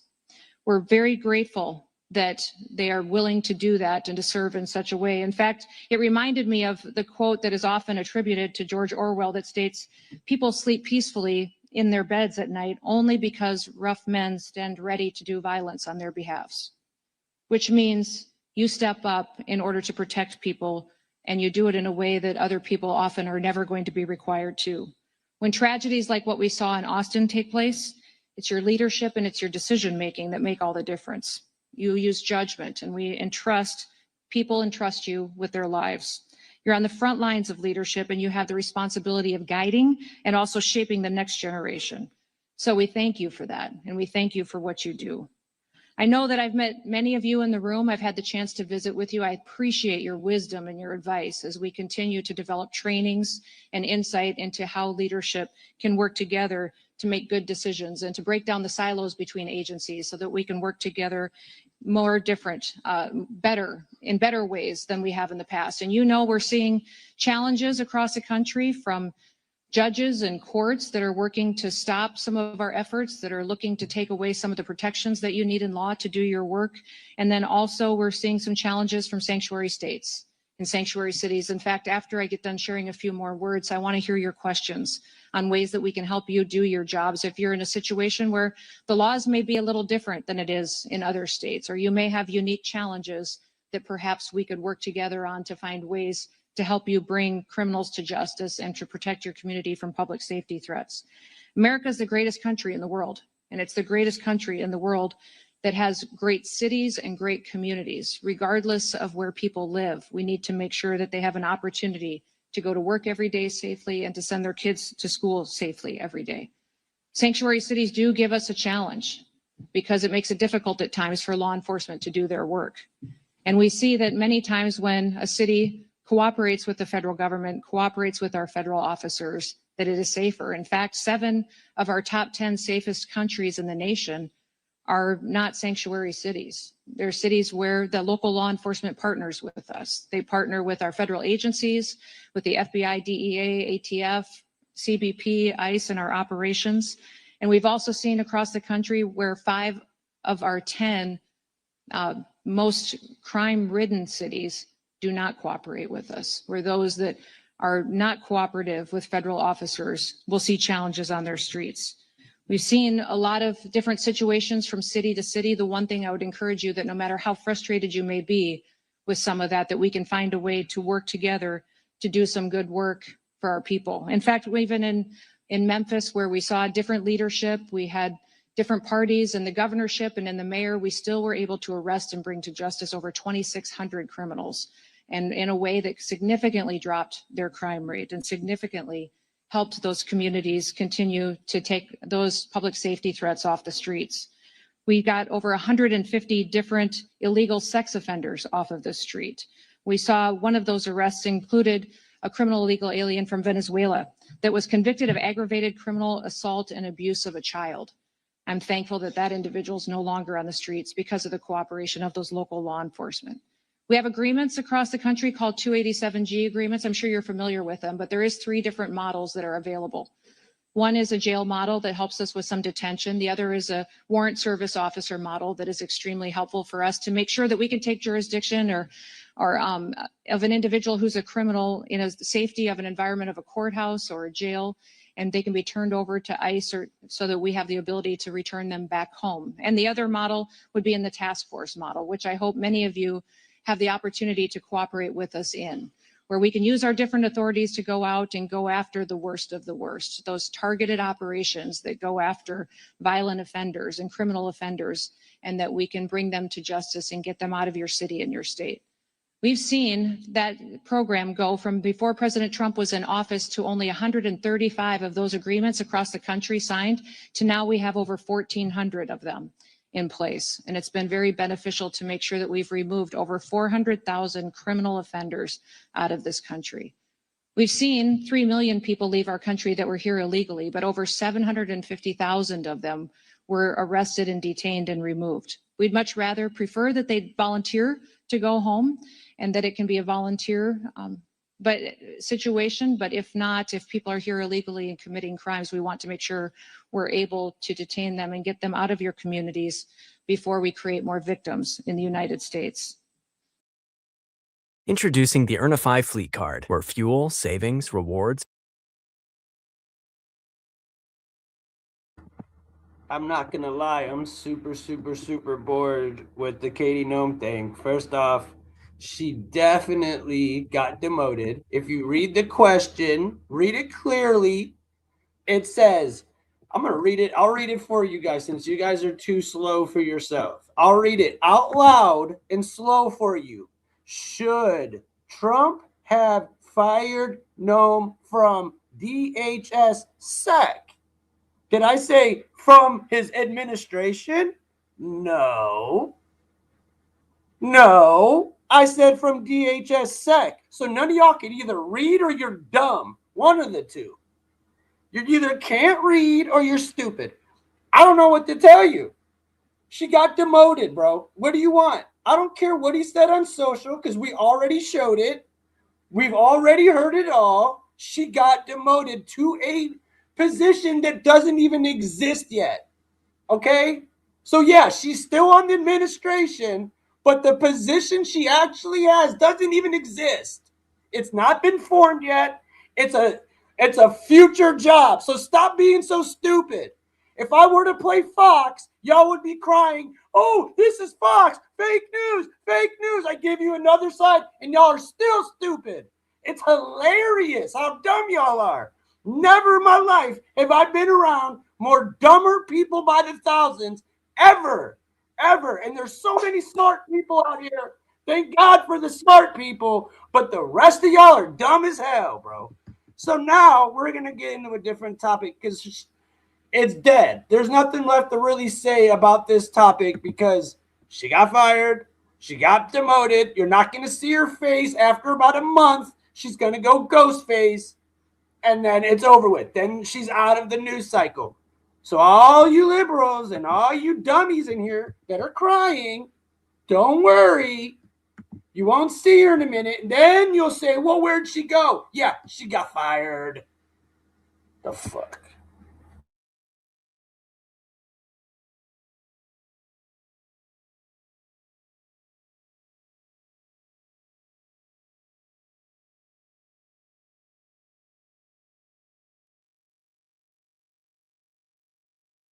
But for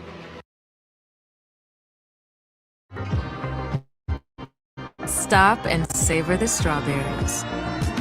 That's Daz. Listen, to be nice to a liberal and try to teach them and change their minds is like talking to a dumb dog, like Joe Biden's commander. You're going to go nowhere. Save your breath. Nobody's trying to change any liberal, Democrat, Republicans' minds because y'all are going to be stuck regardless. So the only way to get through your stupid heads is to tell you you're stupid. And you don't like it. You know what you can do. Don't let the door hit you where the good Lord split you. Straight up.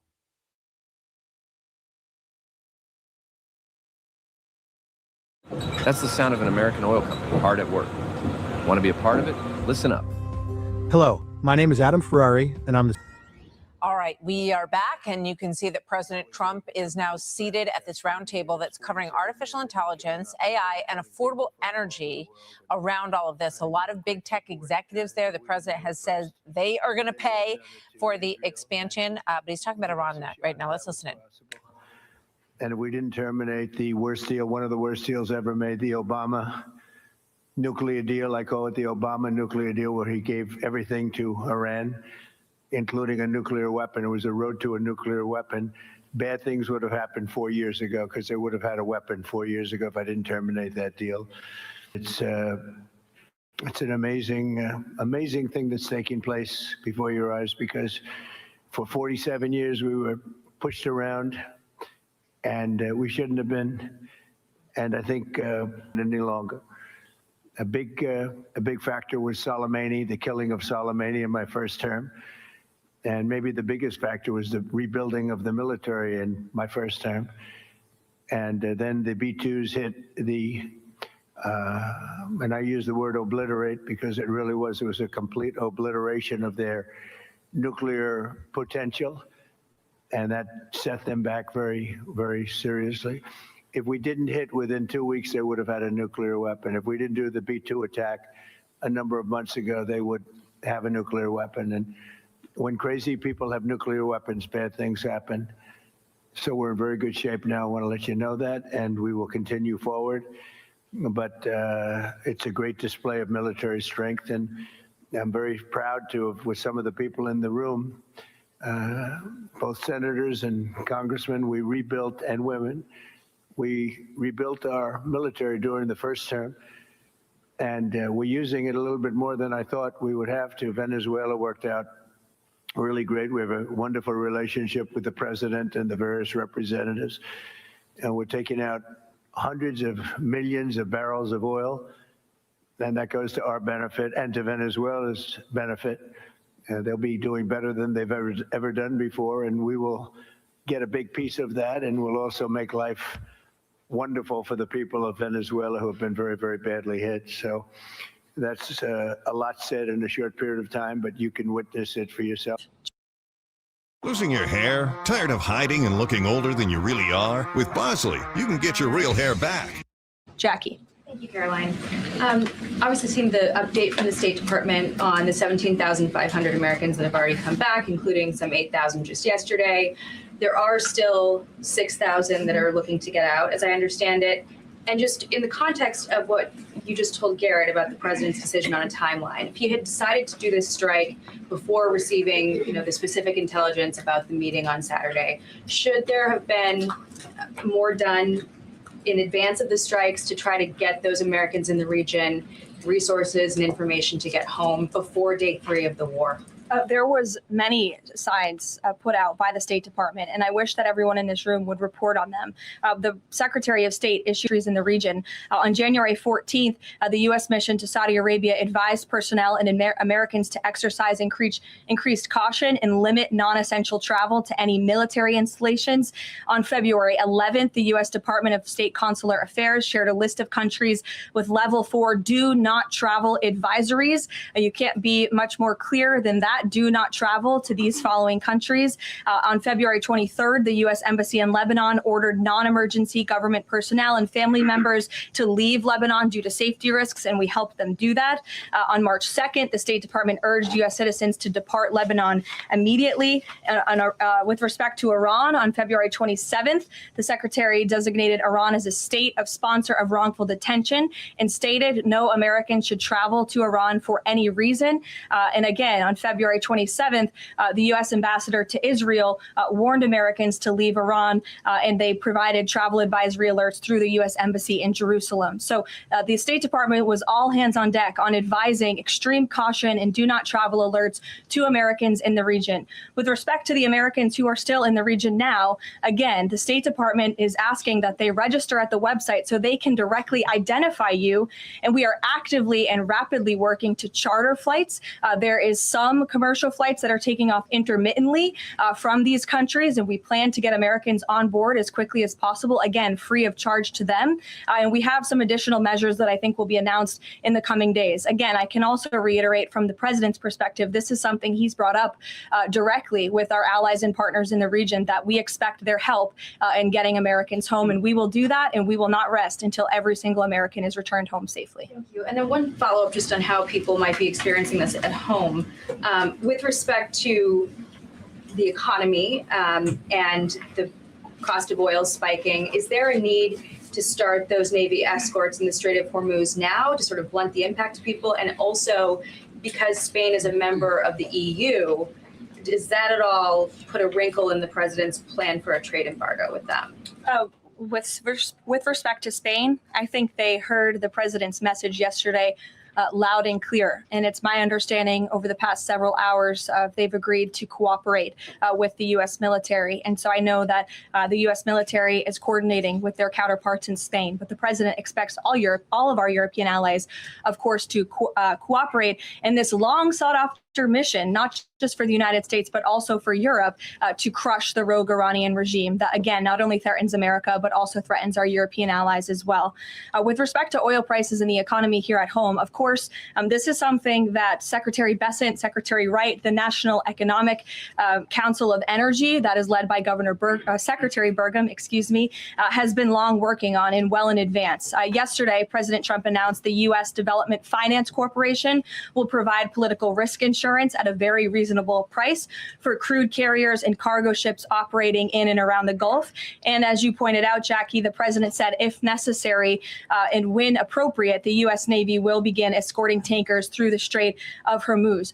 I think it speaks to why this action was so necessary, that ultimately the energy industry is going to benefit from the president's actions with respect to Iran, because Iran will no longer be controlling the Strait of Hormuz and restricting the free flow of energy, which, as you all know, controls 20% of the world's global oil supply. State Mike Pompeo, he's joining us live. Mr. Secretary, welcome to you. You've been listening to the briefing there and the update from the White House, as we do anticipate we'll be hearing from President Trump shortly.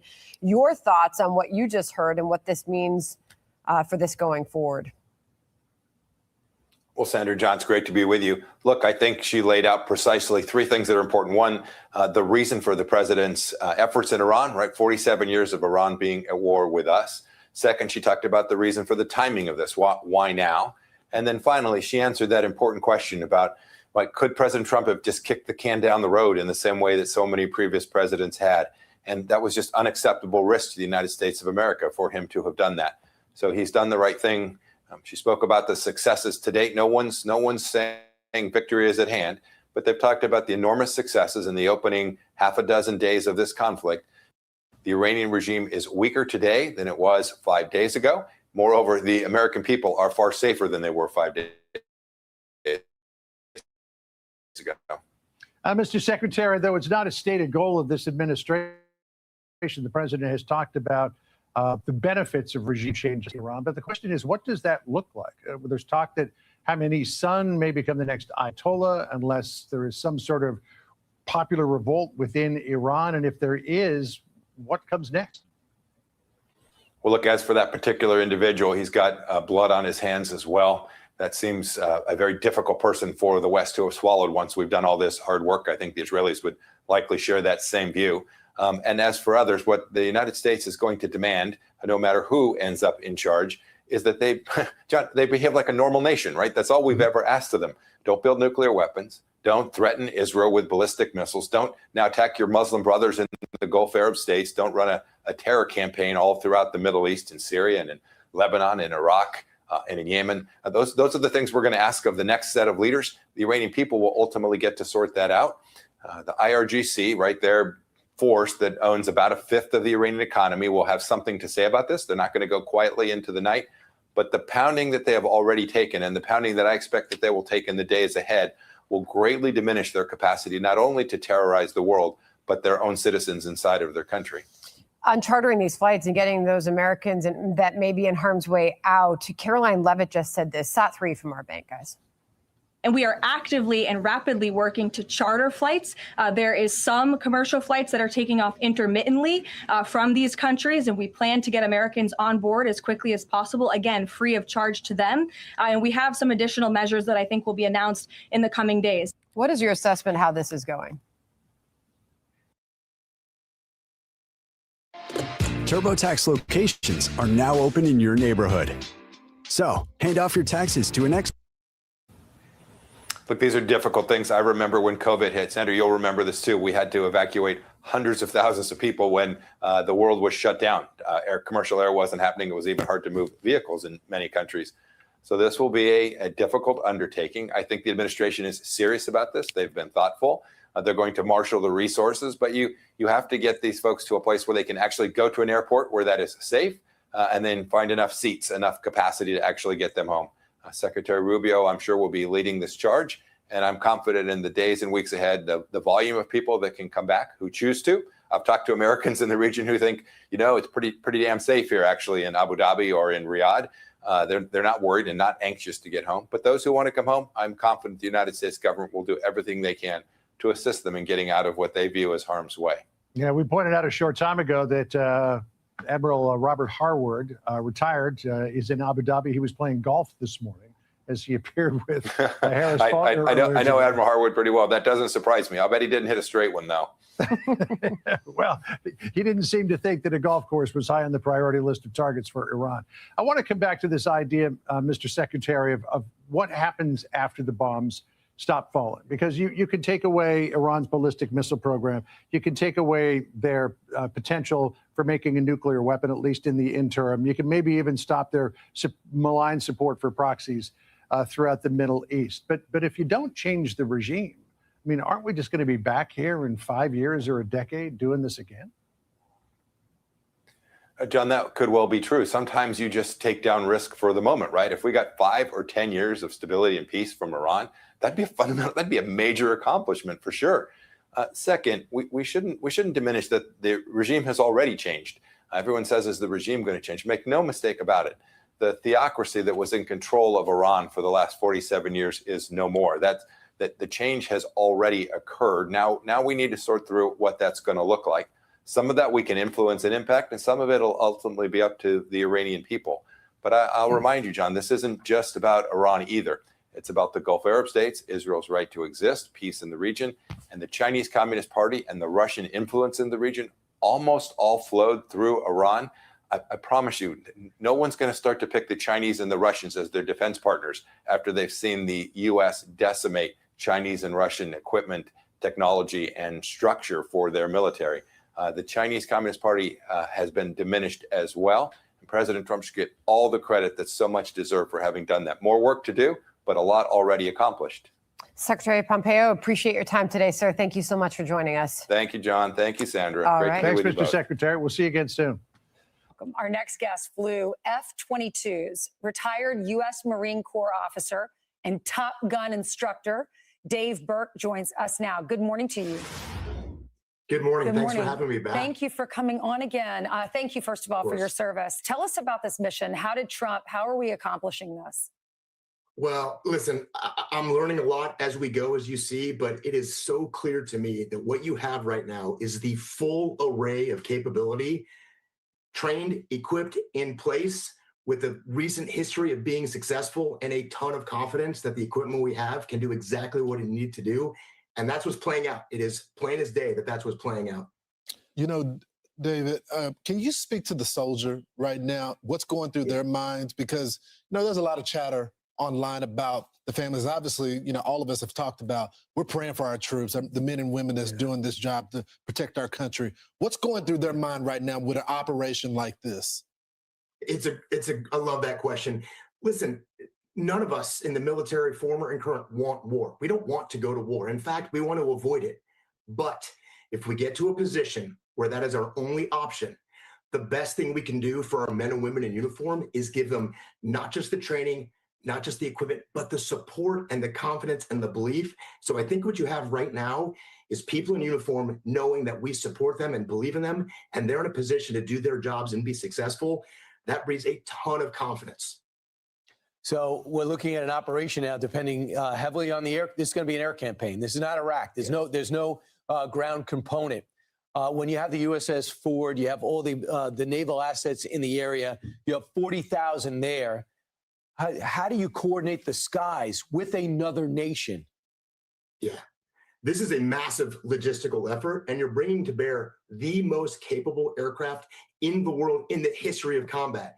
And to be able to do it with our closest allies, who also, as you mentioned earlier, bring the most capable aircraft to bear, that's a ton of work, that's a ton of training, but this is a logistical and support effort that's been built over time. We're not just figuring this out today. This has been planned and coordinated, and the interaction between us, Israel, and our air forces, right now it looks like it's pretty seamless, and that's built on all the work that's been done to get us to this point.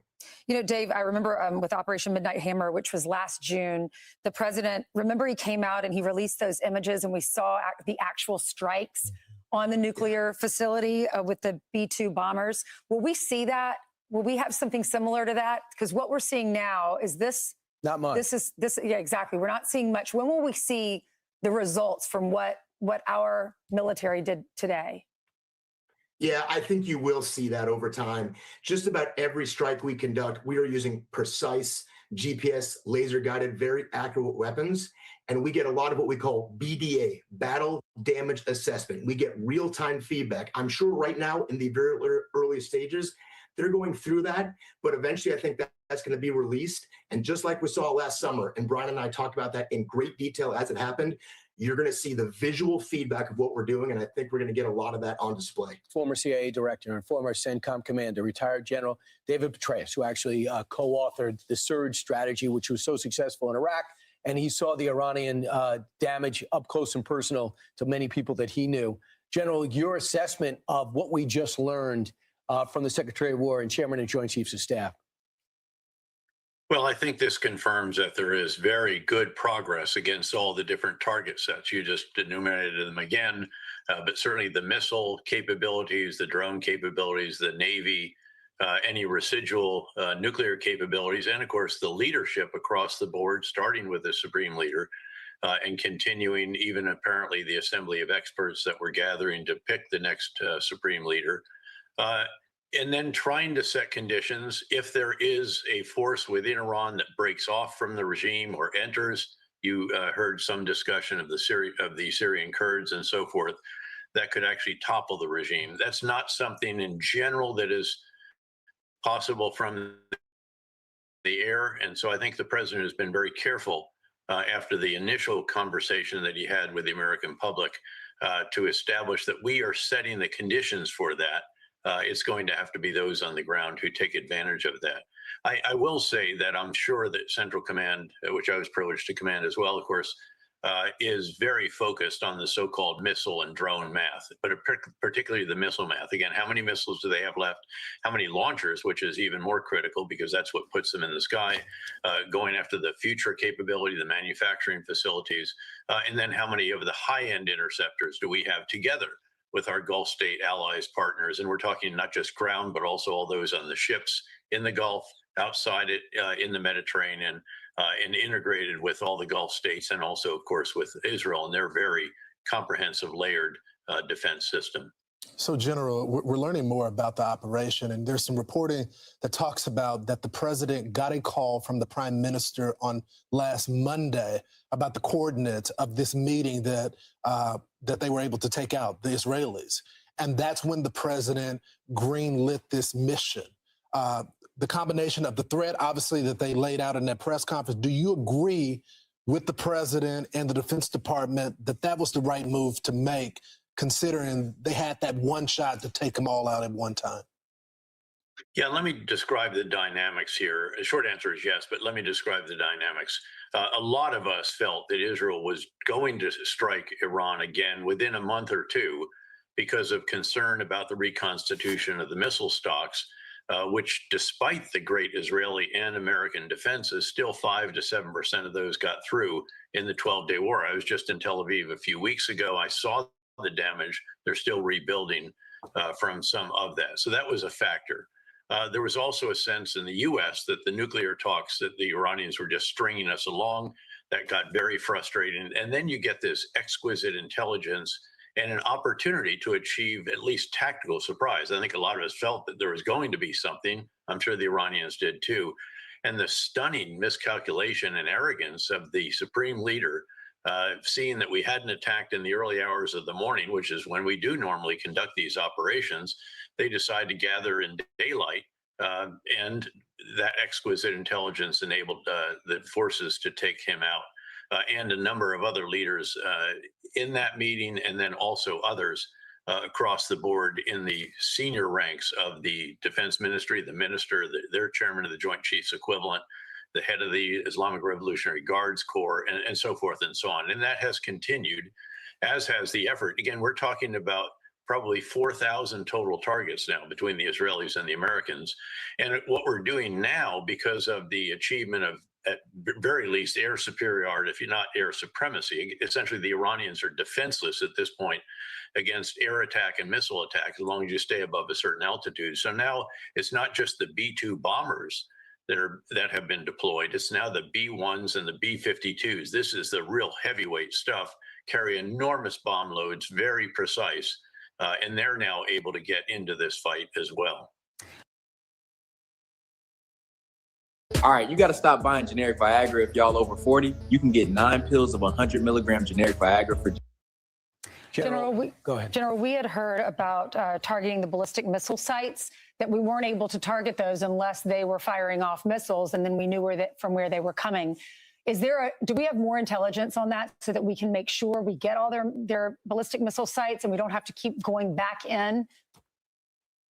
Well, I'm sure that we have knowledge about where the actual stocks are located. We have knowledge about the likely launch sites. We certainly know where the manufacturing facilities are.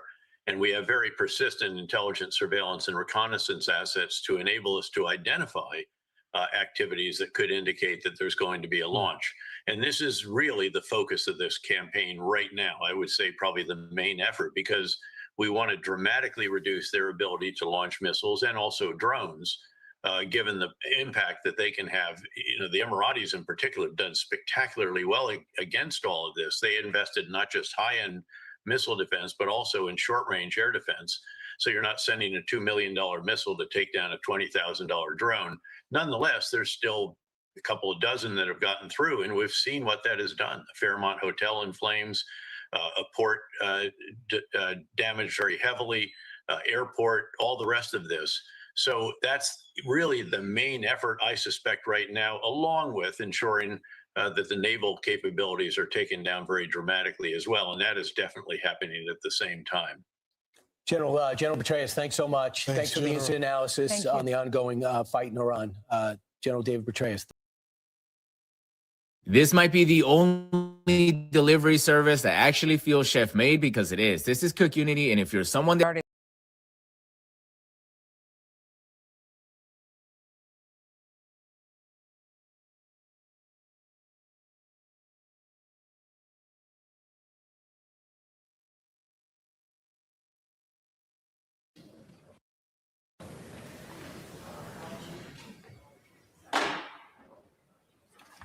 Committee will come to order without objection. The chair is authorized to declare recess at any time. We welcome everyone to today's hearing on oversight of the Department of Homeland Security. Chair now recognizes the gentleman from Missouri, Mr. Onder, for lead us in the pledge. I pledge allegiance to the flag of the United States of America and to the republic for which it stands, one nation under God, indivisible, with liberty and justice for all.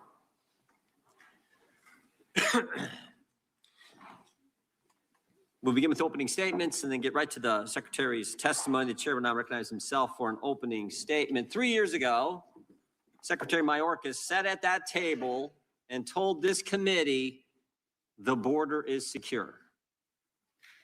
8 to 10 million people entered our country in a 4-year time illegally, record levels of fentanyl smuggled in, stories of women and children being harmed and abused. And we all remember what we saw. Whether it was the bridge in Del Rio, all the thousands of people waiting to be processed there when we took trips to McAllen. I mean, we all remember what we saw. Agents had become processors and chauffeurs for the Biden administration's open border policy. And Secretary Mayorkas told this committee in that same chair that Secretary Noem sits in now that the border is secure. Kind of reminds me of that now somewhat famous moment on television where the CNN reporter is standing in front of the burning building and saying, it's a mostly peaceful protest. I mean, it was just ridiculous what the secretary said.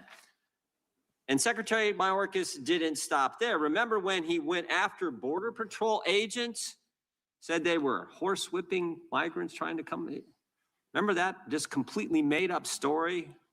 Remember when we asked Secretary Mayorkas how many illegals, again, sat right in this committee here and we asked him, how many illegals on the terrorist watch list have been released into the U.S.? How many have been released into the country? Anyone remember his response?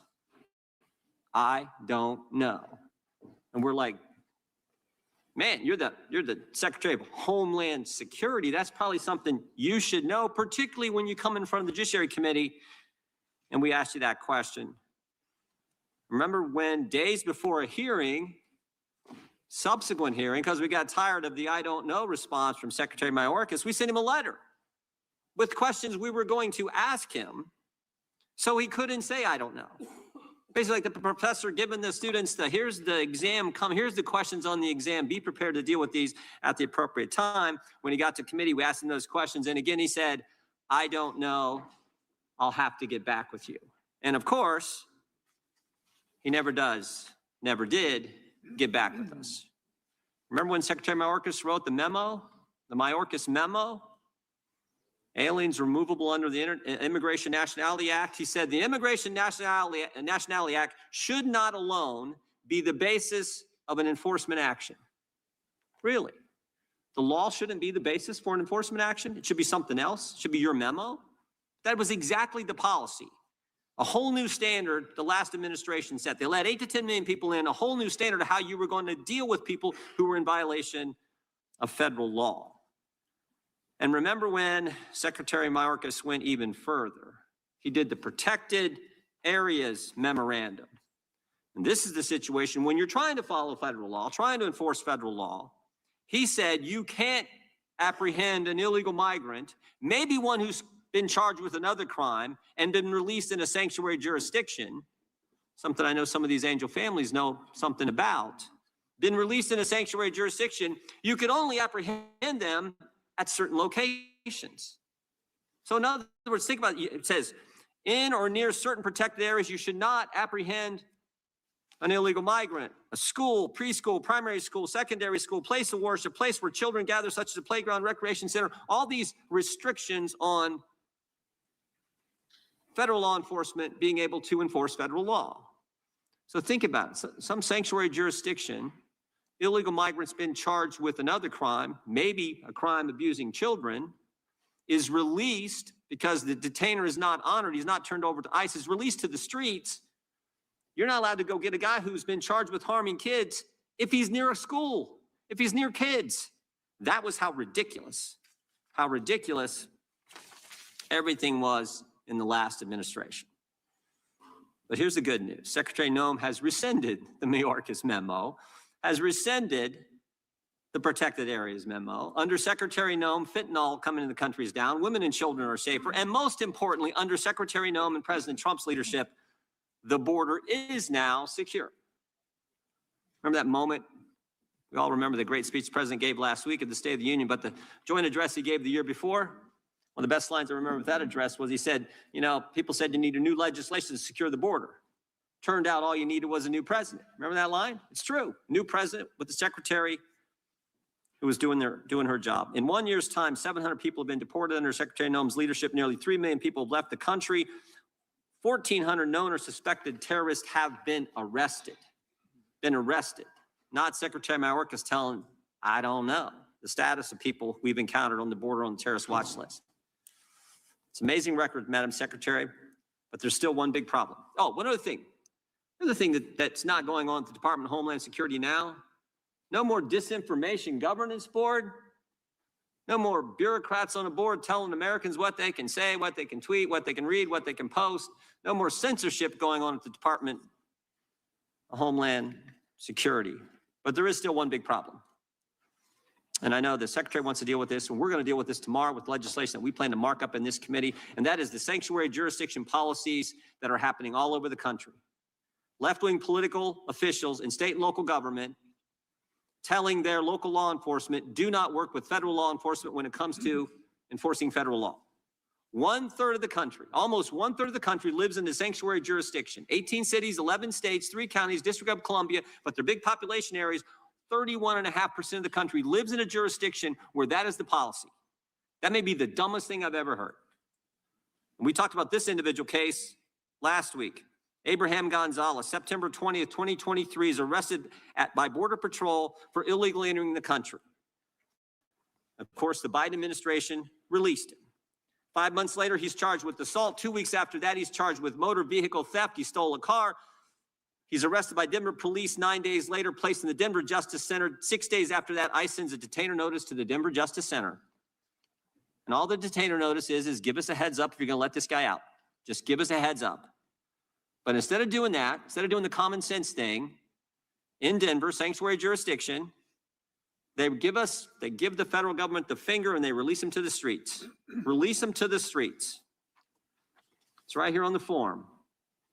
Denver Sheriff Department ICE notification being released to the streets on 2/28/2025.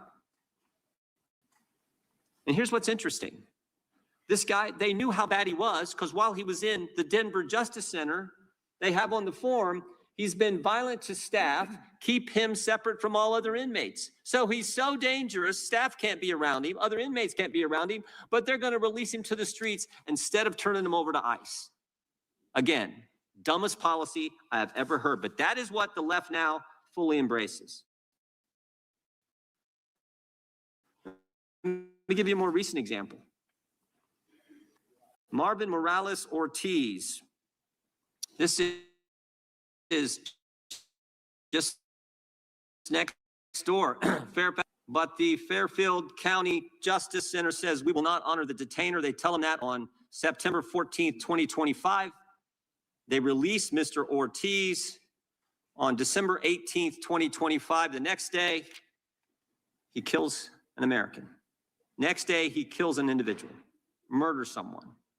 That is what happens in sanctuary jurisdiction. That is why tomorrow help is on the way because we're going to mark up legislation that will deal with this. And I think I believe it will pass our committee. I believe it will pass the House. We'll get it to this. I want this to become law. I think most people with common sense want it to become law. The Shutdown Sanctuary Policies Acts, which will give the people, one thing in our bill that we're going to have in the bill tomorrow too, be in the legislation, it will give the people behind you where that scenario is played out, your loved one has been harmed by someone who should have been turned over to ICE but was released. It'll give you a private right of action for these angel families, private right of action where you can go after the government who engage in that stupid behavior. So, Secretary, I want to thank you for your work. I want to thank you for being willing to come today and answer our questions. And with that, I will yield to the gentleman from Maryland, the ranking member, for his opening comments. Well, thank you kindly, Mr. Chairman, and welcome, Secretary Noem. We're glad to meet you, even though it's been 13 months since you took office and more than 5 weeks since 2 American citizens were shot dead in Minneapolis. Renee Good was a 37-year-old poet, about 20 years younger than you are now, and like you, both a devout Christian and the mother of 3. She was on her way home from school drop-off when she encountered an ICE operation, and one of your agents shot her dead, shot her 3 times. She bled out in the driver's seat of her car after your agents refused to let a doctor or EMTs approach her. You expressed no sympathy for her family and no regret for her killing by an ICE agent. You ran a smear campaign against Renee Good. You called her a domestic terrorist. Alex Petraeus was also 37 and, like you, a federal worker. He was an ICU nurse at a VA hospital, outstanding in his job, providing comfort to many of our vets in their final hours. He was standing on a street corner filming your agents as they roughed up peaceful protesters. Americans have a First Amendment right to record government agents in public places, as 8 different federal circuit courts have unanimously found. But your agents pepper sprayed Alex Petraeus for helping a woman that they had pushed to the ground. Then they threw him to the ground. They beat him up. They stripped him of a lawful firearm he had never touched. And then, after confiscating it, they shot him dead with 10 bullets. Before his body was even cold, you launched a smear campaign against him, using the same language, asserting without evidence that Alex Petraeus had committed a, quote, act of domestic terrorism and intended to kill law enforcement.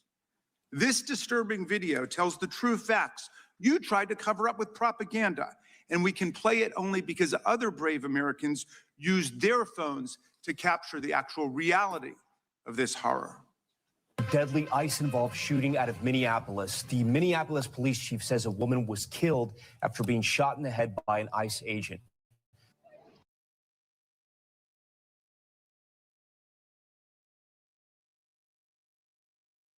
Updates and getting nowhere.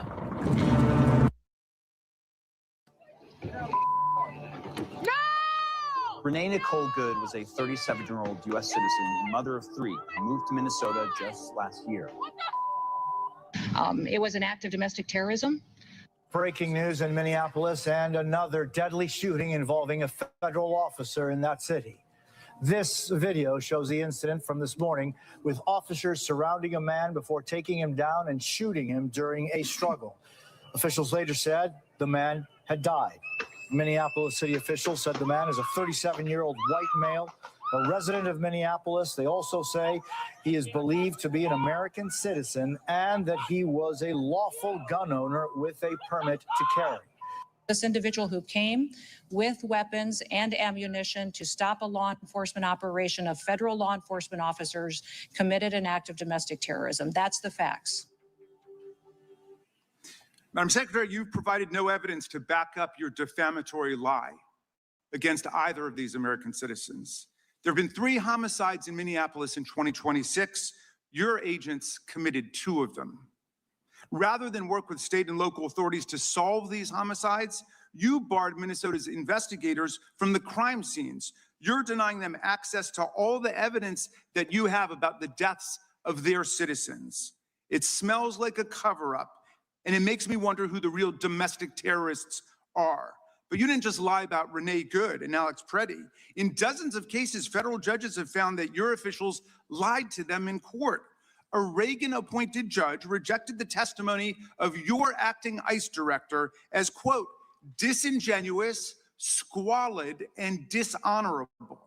Another judge called the affidavit of a top ICE official, quote, the sorriest statement I've ever seen, adding she was shocked when she saw it, and that if you were asking to get a warrant issued on this, I'd throw you out of my chambers.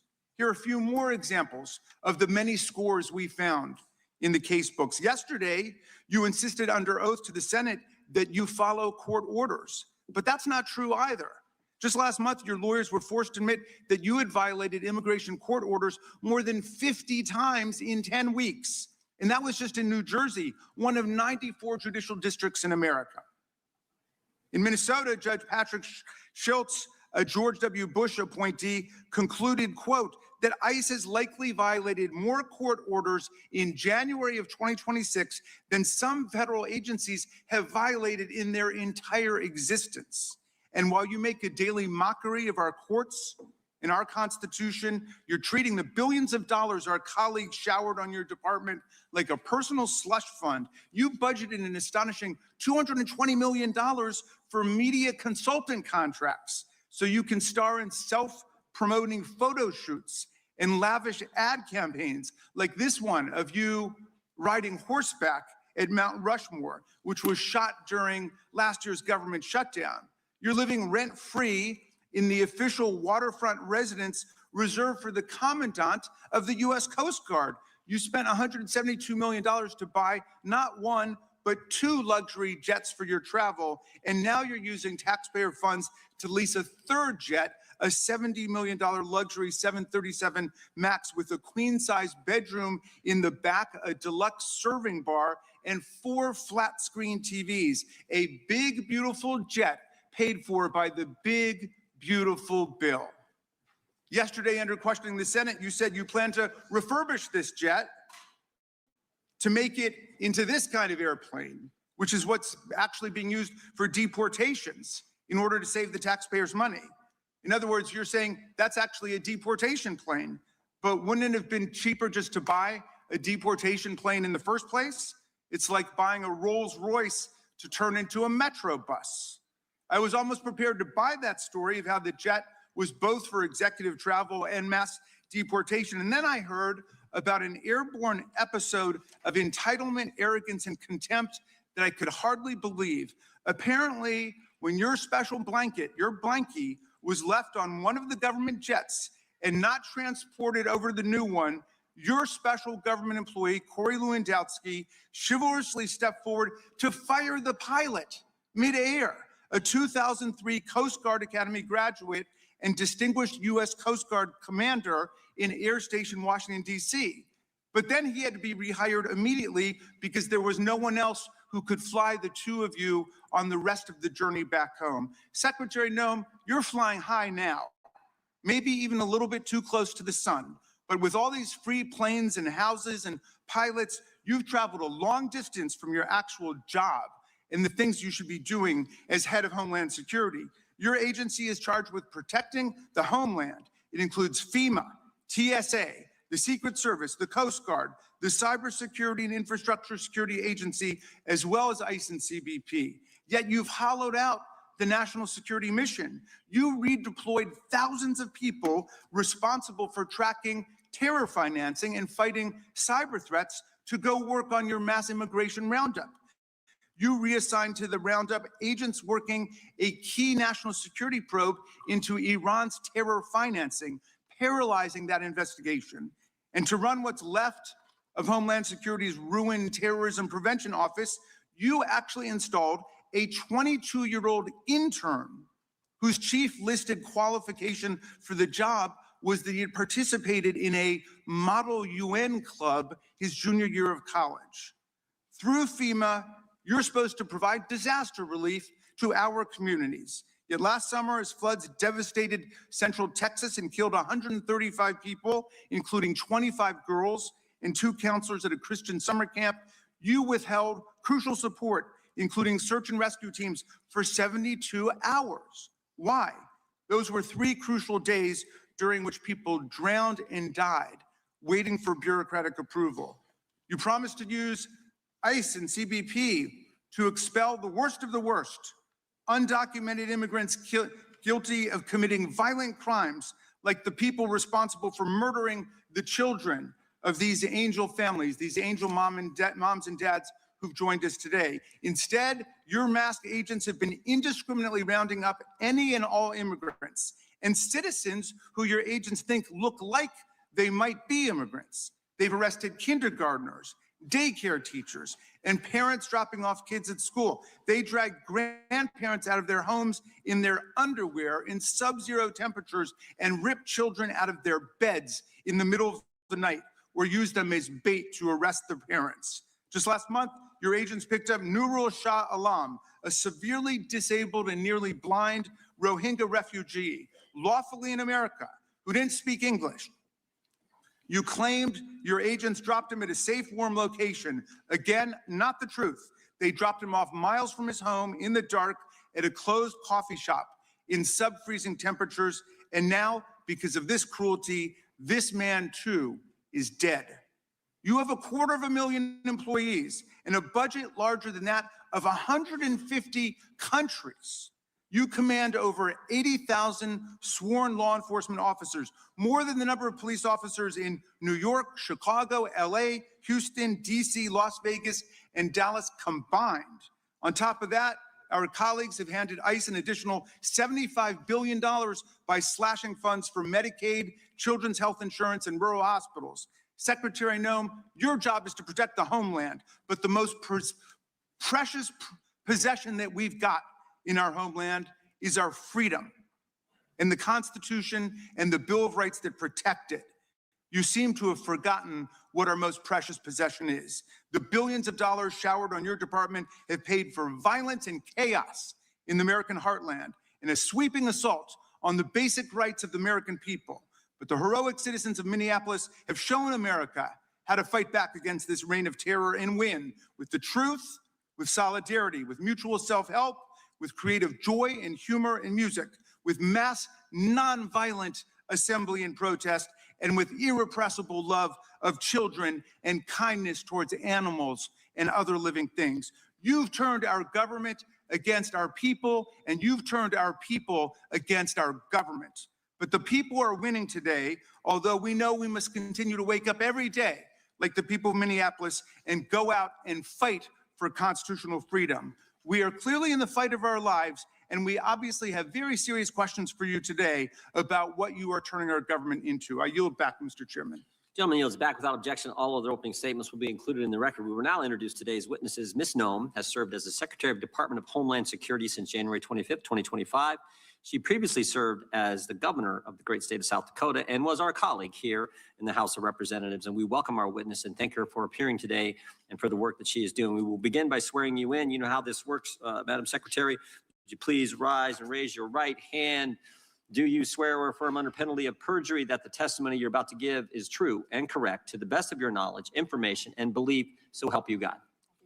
Let the record show that reflect that the witness has answered in the affirmative. Please know that your written testimony will be entered into the record in its entirety. Accordingly, we ask that you summarize your testimony. And Madam Secretary, you are recognized. Well, thank you, Mr. Chairman, and thank you, Ranking Member Raskin, for your opening statements. And I look forward to discussing the work that the Department of Homeland Security does each and every day to defend our homeland. I also want to take a personal privilege and thank my husband for being here too. He's going to have to go catch a flight in a few hours, but I'm glad he could be here today. And then I want to remind you of why we're all here. Like, I've had people ask me over and over again, you know, Kristi, why did you say to President Trump that you would do this job? And I said, because this is going to be a difficult job. It's going to be a hard job. We're going to have to secure our border and make sure we're going after dangerous criminal illegals and remove them from our country. And every day, we're going to have to make tough decisions to uphold the law, but to make sure that the consequences for breaking the law are put in place as well. The one thing I would say is I wasn't quite prepared for was the heartbreaking stories I would hear. The families that have lost their children, their brothers and their sisters, to dangerous people that came into this country that never should have been here to begin with.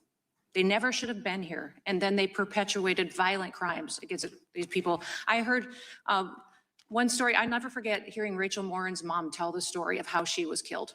And to listen to a mom talk about how her daughter was slammed into her head, exploded, and then he raped her and left her dead, when knowing that Rachel had 5 kids too, that now didn't have a mom anymore, and that individual should have never been in this country. So the reason that I do this job every single day is for that, is that somebody has to do the right thing and tell the stories of these families and make sure that we don't sit around here and make political potshots on falsehoods and lies, like I just heard from the ranking member, that instead we do the right thing to defend these families and remember their children. Behind me are families with children. These are the children's names that we've lost.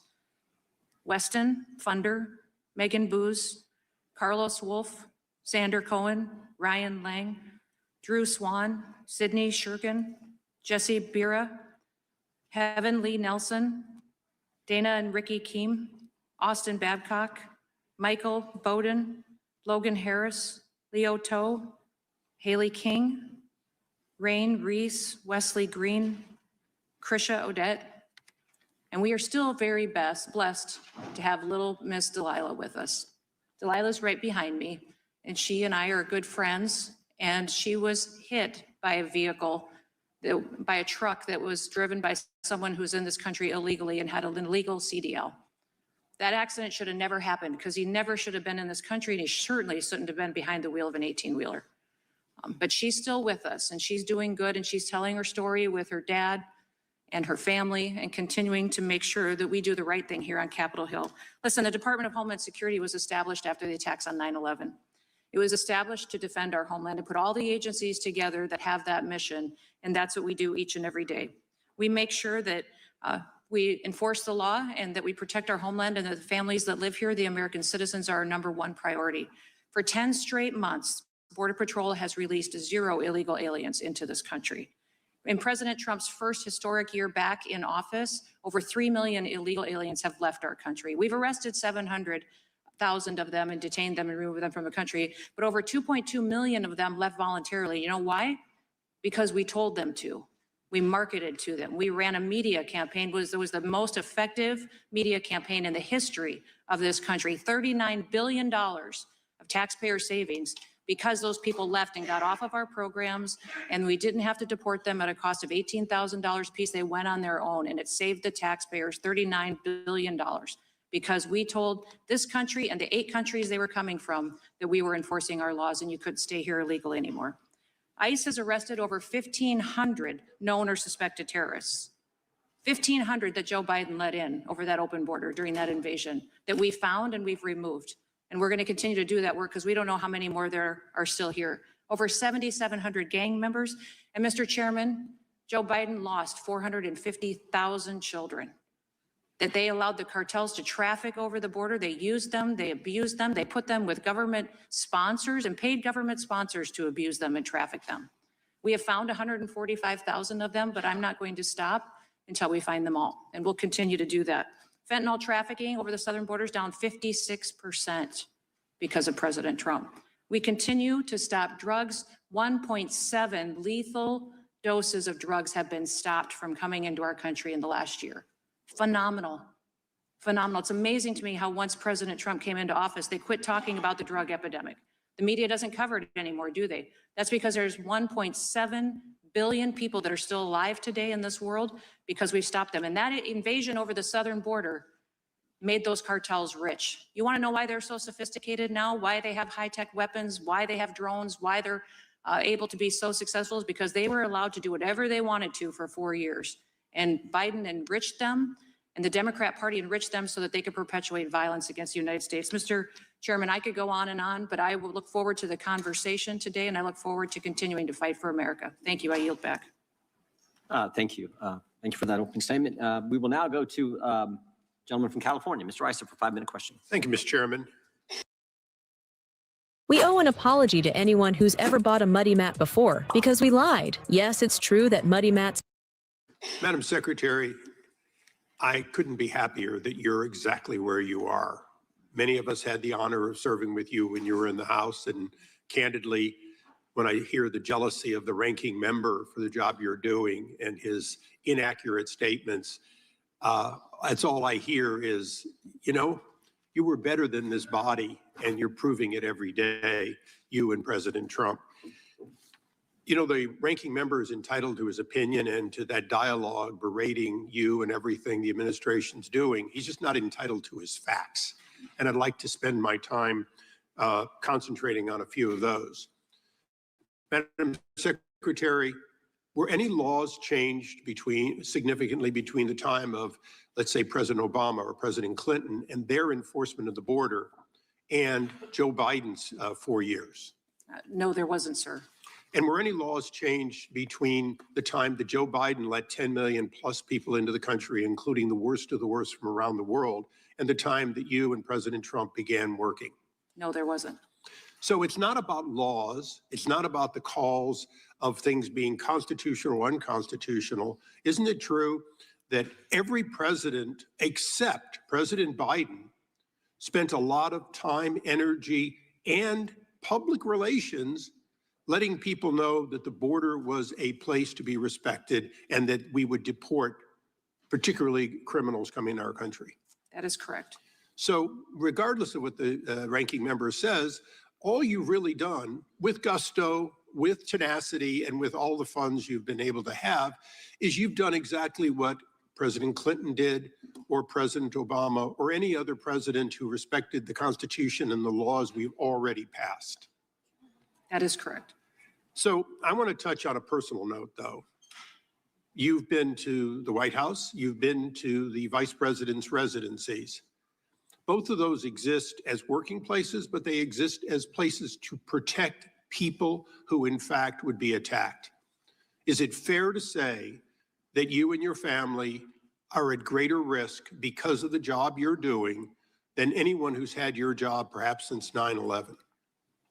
Yes, sir. I can't speak specific to the threats, but And so when the ranking member spends so much time talking about your being in a protective housing, by the way, one that is under your authority and one that the head of the Coast Guard normally would be in, I'm just going to make a statement, a view, an opinion, and hopefully the ranking member will agree with this opinion.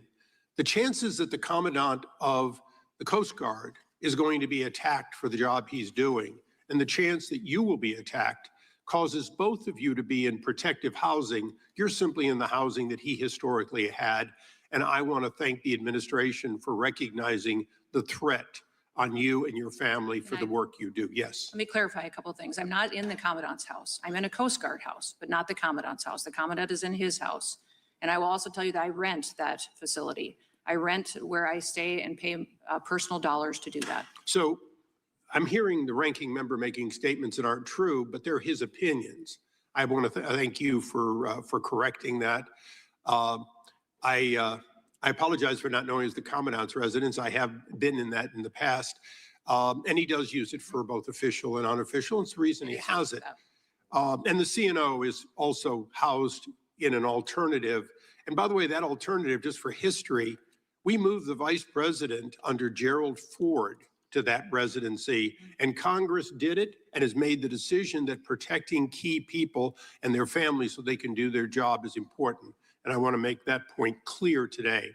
Now, the ranking member will doubtlessly be the next person, and you will have to put up with 5 minutes and 1 second of berating again. So I want to give you this last 50 seconds to talk just once more about the families behind you, because he implied that he was compassionate for those families, that he understood it. I'm looking at them, and Madam Secretary, I don't see them as being here in support of those 4 years of Joe Biden and the ranking member's administration. No, and it's interesting because when President Trump was here in his last term, he opened up an office at ICE to help these families, to give them information on support, mental health account that they might need, or also knowledge on court cases of the individuals who had killed their children.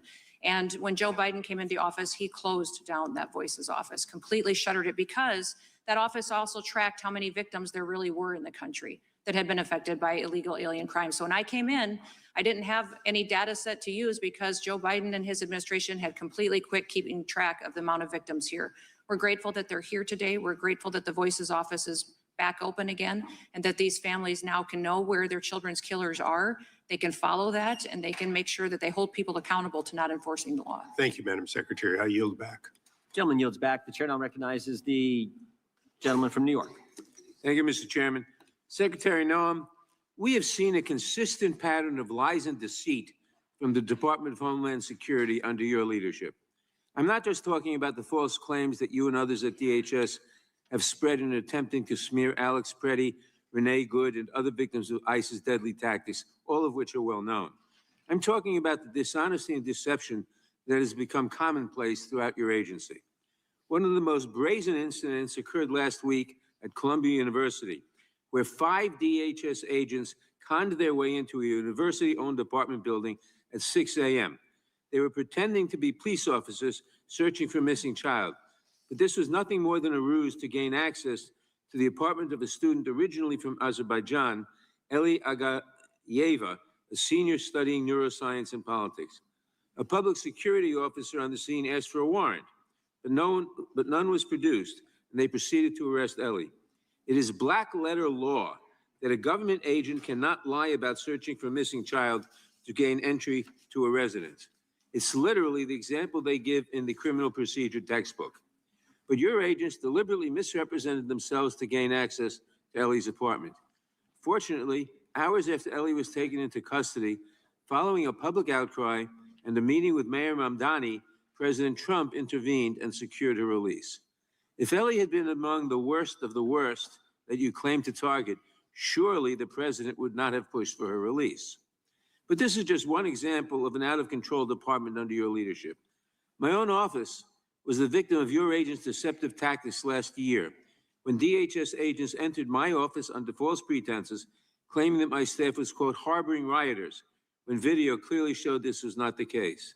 A statement issued by DHS claimed the agents were doing a, quote, security check. And yet the video that has been released shows them handcuffing a staffer, demanding access to non-public areas of my office without a warrant, denying that they even needed a warrant when challenged by a member of my staff, and never once asking about the safety and security of my staff. More lies. Although both of these incidents are traumatic for those involved, at least everyone is alive and well. Unfortunately, the same cannot be said for Nurul Amin Shah Alam, an elderly, nearly blind refugee from Burma living in Buffalo. 2 weeks ago, he was left abandoned by U.S. Customs and Border Patrol agents outside a Tim Hortons coffee shop an hour after they closed, in the cold and in the dark, with no shoes on, miles away from his home. 5 days later, he was found dead. Mr. Shah Alam escaped the genocide in his home country just to die here because Border Patrol could not be bothered to take him home or to tell his family where they had released him. When the story came out in the press, DHS claimed that they had dropped Mr. Shah Alam at a, quote, warm, safe location near his last known address. Your agents also claimed Mr. Shah Alam showed, quote, no signs of distress, mobility issues, or disabilities requiring special assistance. These were obvious lies. The coffee shop was closed. It wasn't safe and warm. He was nearly blind. He required special assistance, but your agents callously left him to defend for himself with deadly consequences. This is a clear case of your officers failing to fulfill the basic duty of care, and as a result, this man is dead. So, Secretary Noem, I want to know if there will be any accountability for the incidents I have described today.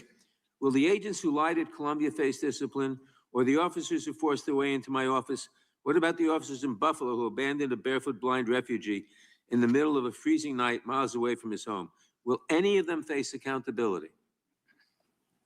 Well, sir, you talk about several different specific cases. What I would say is some of your facts are wrong on some of those cases, but also that they are all being reviewed. We do have a review process in the ICE agency within that department like that goes through and does an OPR, which is the Office of Professional Responsibility, makes sure that all protocols were followed in every single case. We know that in Columbia student. we know, reclaiming my time, we know that in the cases of Renee Good and Alex Preddy, proper protocols were not followed. Now, Erie County is currently mounting an investigation. Will you at the very least commit today that DHS will cooperate with the investigation by local authorities in New York of Mr. Shah Alam's death? Yes or no? Which case are you talking about, sir? Shah Alam, the one who was We will released. certainly look at that, but I want you to know that the investigations. Will you cooperate with the local authorities? Yes I or don't no? conduct the investigations that are outside There of is- within the umbrella of ICE and CBC. I'll take that as a no. The FBI leads these I'll take that as a no. Unfortunately, that has become a pattern we've come to expect in this administration. Secretary Noem, your agents are running amok, and you're doing nothing to hold them accountable. Everything that we are seeing, the Mr. lies, Chairman, regular order. yes, the cruelty, that is all happening on your watch and in your name. You should be ashamed. I yield back. Gentleman yields back. Gentleman from California, Mr. McClintock, Chairman of the Subcommittee on Immigration, is recognized for 5 minutes. Thank you, Mr. Chairman. I know we have a number of Angel families here today whose loved ones were killed because of the open borders policies of the Democrats. Could I ask them to stand for a moment and be recognized so that we can honor their loved ones and get a sense of the human toll that 4 years of open borders took on our country. Thank you. God bless you all. Yep. Thank you. Madam Secretary, the Democrats told us that the only way to secure our borders was we had to grant amnesty and citizenship to the millions of illegals that they had allowed into our country. Was this true? No, And how do we know it wasn't true? because we.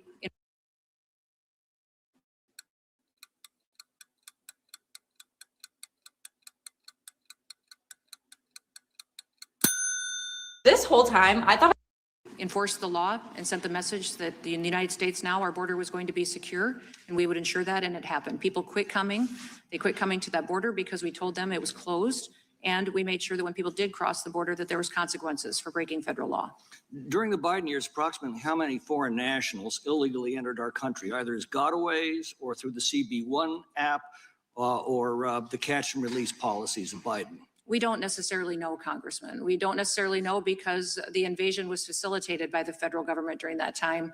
And while all of our CBP agents were pulled to process people, to make sandwiches, to take care of the masses and thousands of people crossing the border, huge swaths of our border were left unsecured. So And the we don't cartels know. took advantage of that to We traffic. don't know how many millions of illegals. We know at least 10 million because we watched them either cross the border or we released them under the Biden administration. But the Inspector General reported that they also approved entry visas for 13 million foreign nationals without conducting any interviews or background checks as required by law. Do we know anything about those 13 million visa approvals that were given without any kind of vetting? We don't. We're going back and tracking ones we have documentation on, but most of them are not at the addresses that they left, the contacts that they may have done. And all of our programs under the Department of Homeland Security were violated and abused and perverted as well. For example, when we came in, there was 400,000 asylum cases. That was a year before we came in. He abused it so bad during that invasion that when I first got sworn in as secretary, there was a backlog of 1.5 million asylum cases. And do that we all know- need to be reviewed. Do we know how many are still even in the country? No, we don't. How many criminals were allowed in? Oh, thousands of them. We know for a fact that other countries emptied out their prisons, their mental institutions, encouraged people to go, and those individuals who would pay a cartel member to move them across the country certainly came into our country, broke that first law, which made them a criminal. And then after that, many times. And could you tell us again just how many illegal aliens have been deported under your leadership or have been self-deported? There's been over 700,000 that have been detained and arrested and are being deported. I want to remind everybody at this committee too, that every single one of these individuals that's detained has final orders of removal. They can leave.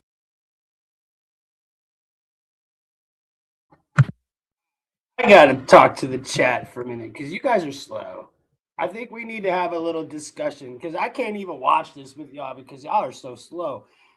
First one. She can only speak on Biden's terms. That's you, Vinny. I'm calling you out. She can only speak on Biden term, but she has no memory of the current people that she personally did, right? She did it? Really?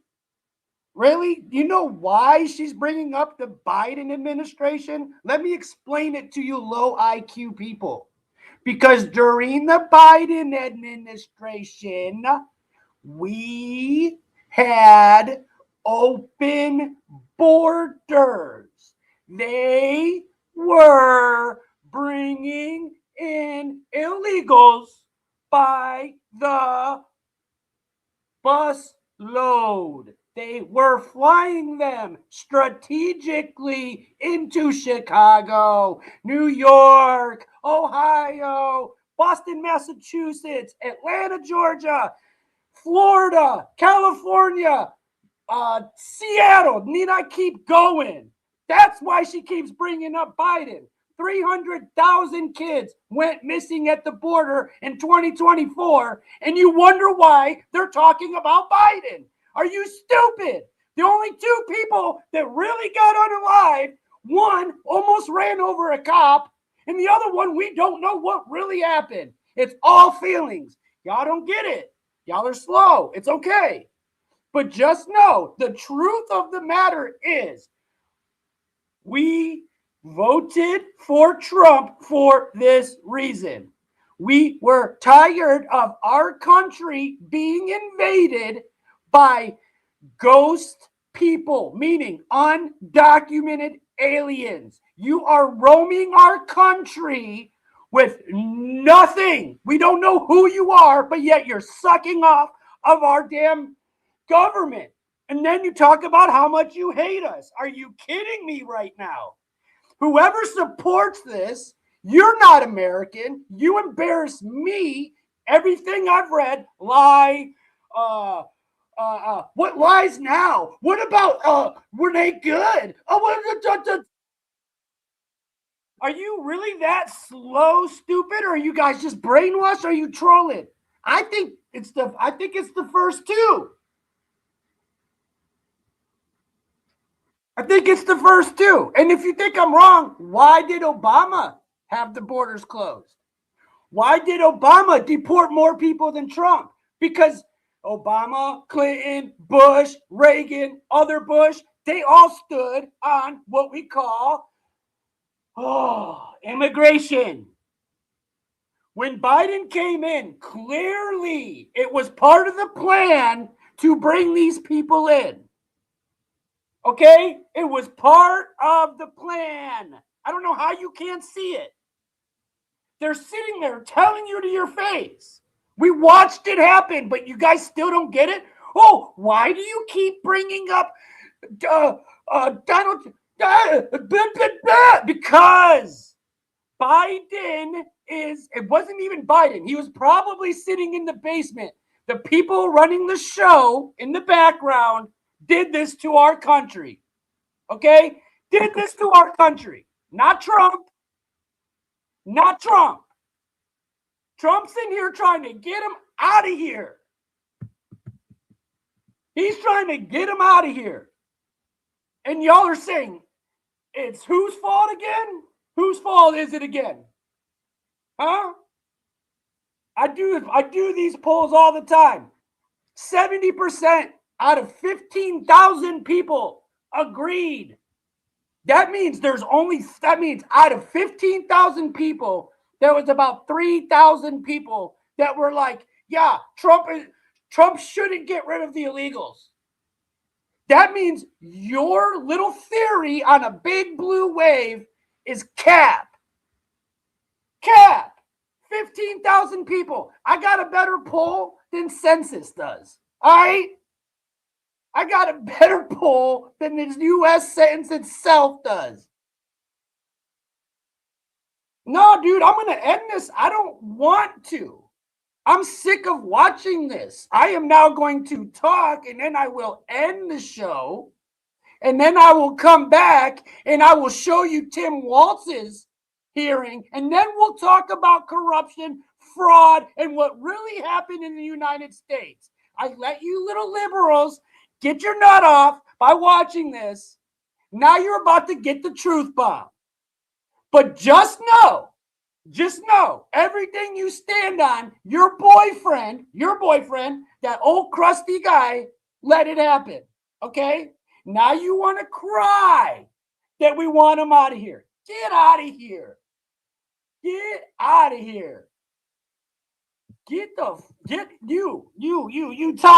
Tom. I would smoke you in my sleep, bro. In my sleep, I will smoke you, bro. Smoke you. Literally roll you up like a blunt and smoke you.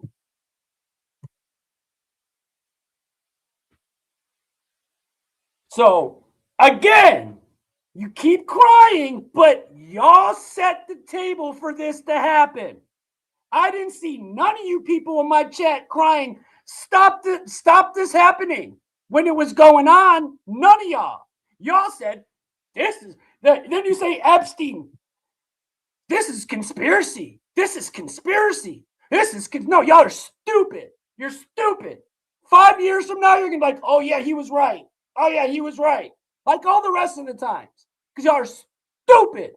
You can't think past your CNN little pea brain heads. I don't even think CNN could dumb you down as hard as you've been dumbed down. One too many you know what on the arms. Dr. Fauci clearly got a hold of y'all and took your freaking brains because you guys have lost your effing minds. Legit. I've never seen more stupidity in my life. Now, I'm not talking about everybody, because you in the chat, you that are listening, there's 350 people. I don't care if there was 700 people before. It's not about the damn views. There's 350 people in here. I promise you, 300 of you get it. There's just that little 50, maybe 40, 30 is who I'm talking to. Most of you aren't the ones I'm speaking to, because most of y'all actually get it. Yeah, go get your Krispy Kreme donut, go get your free burger, and go get a jibbity while you're at it. Says Bill Gates, the same guy that you guys cry for on your files. You guys are weirdos. You literally praise Bill Gates. How does it make you feel now? Huh? How does it make you feel that he duped you? That y'all got played like suckers? I hope that Krispy Kreme donut was yummy, because y'all got played like suckers. And guess what? We're chilling. Us base people, we're chilling, looking at y'all like, what is wrong with this world? You, maybe take the time and sit down and do your own research and listen. Because loose lips sink ships. Shut up if you don't know. Clearly, I'm sitting here giving you the press conferences. I'm giving you in live time what is going on. Do I think that's all truth? Heck no. These people will lie. But that's not my job. My job is to show you what's going on, and you take your information and do your own research. It's not my job to do your research. It's not my job to do your research. If you're too dumb to be able to realize what's going on, that's on you. That's on you. No, I'm more than willing to chop it up and teach you and give you what I know. I'm more than willing. But I can't sit here and read the most idiotic stuff and type. There's just no way. There's just no way. What's up? What's up, Wild?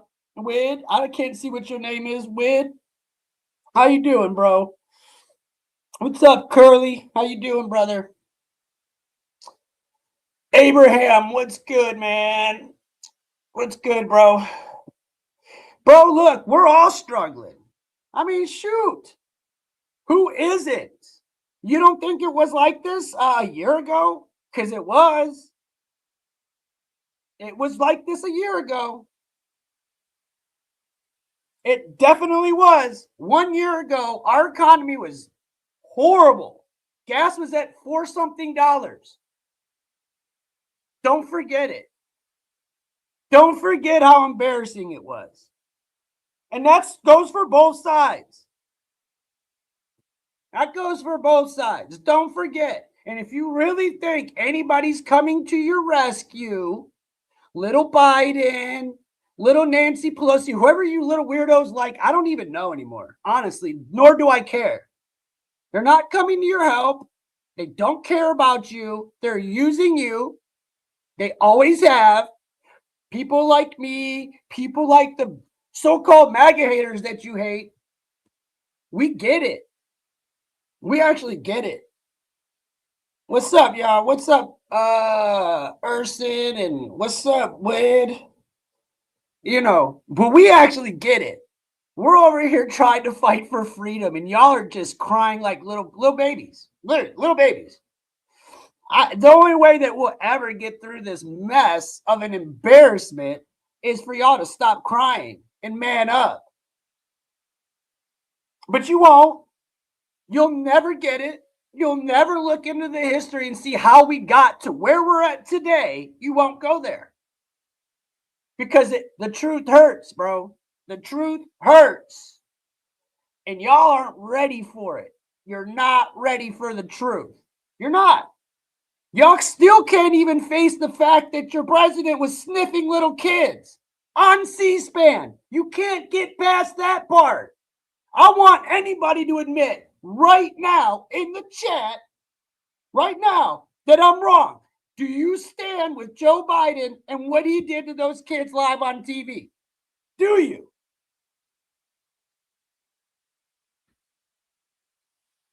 Do you? Don't tell me to calm down. Get out of my chat. God bless America. That's right. That's right. No. Okay. So then why do you guys keep capping when he gets brought up? He sniffed little kids on C-SPAN and y'all are yelling about Trump when he's the one that gave you the files. Biden did not give you nothing but a bunch of illegals and false hopes. I don't understand. I don't understand what you guys are living on. I just don't get it. I don't. And when you look at the list, and you're right, Greg. You're right. It is mostly Democrats on there. It's hilarious. You guys are so delusional. I mean, absolutely delusional. I pray that Trump takes the stand and goes under, takes it, because he will make you all look as stupid as you look in the chat. He will make you look that dumb. I hope he does. He won't sound like Hillary. He won't sound like Bill. Okay? And if he does, then guess what we do? Guess what we do? We say F him. And he's gone too. Trust me. I'm not going to stand with him if he's wrong. I'm not standing with him. But I sure as hell am not going to sit here and hear this BS.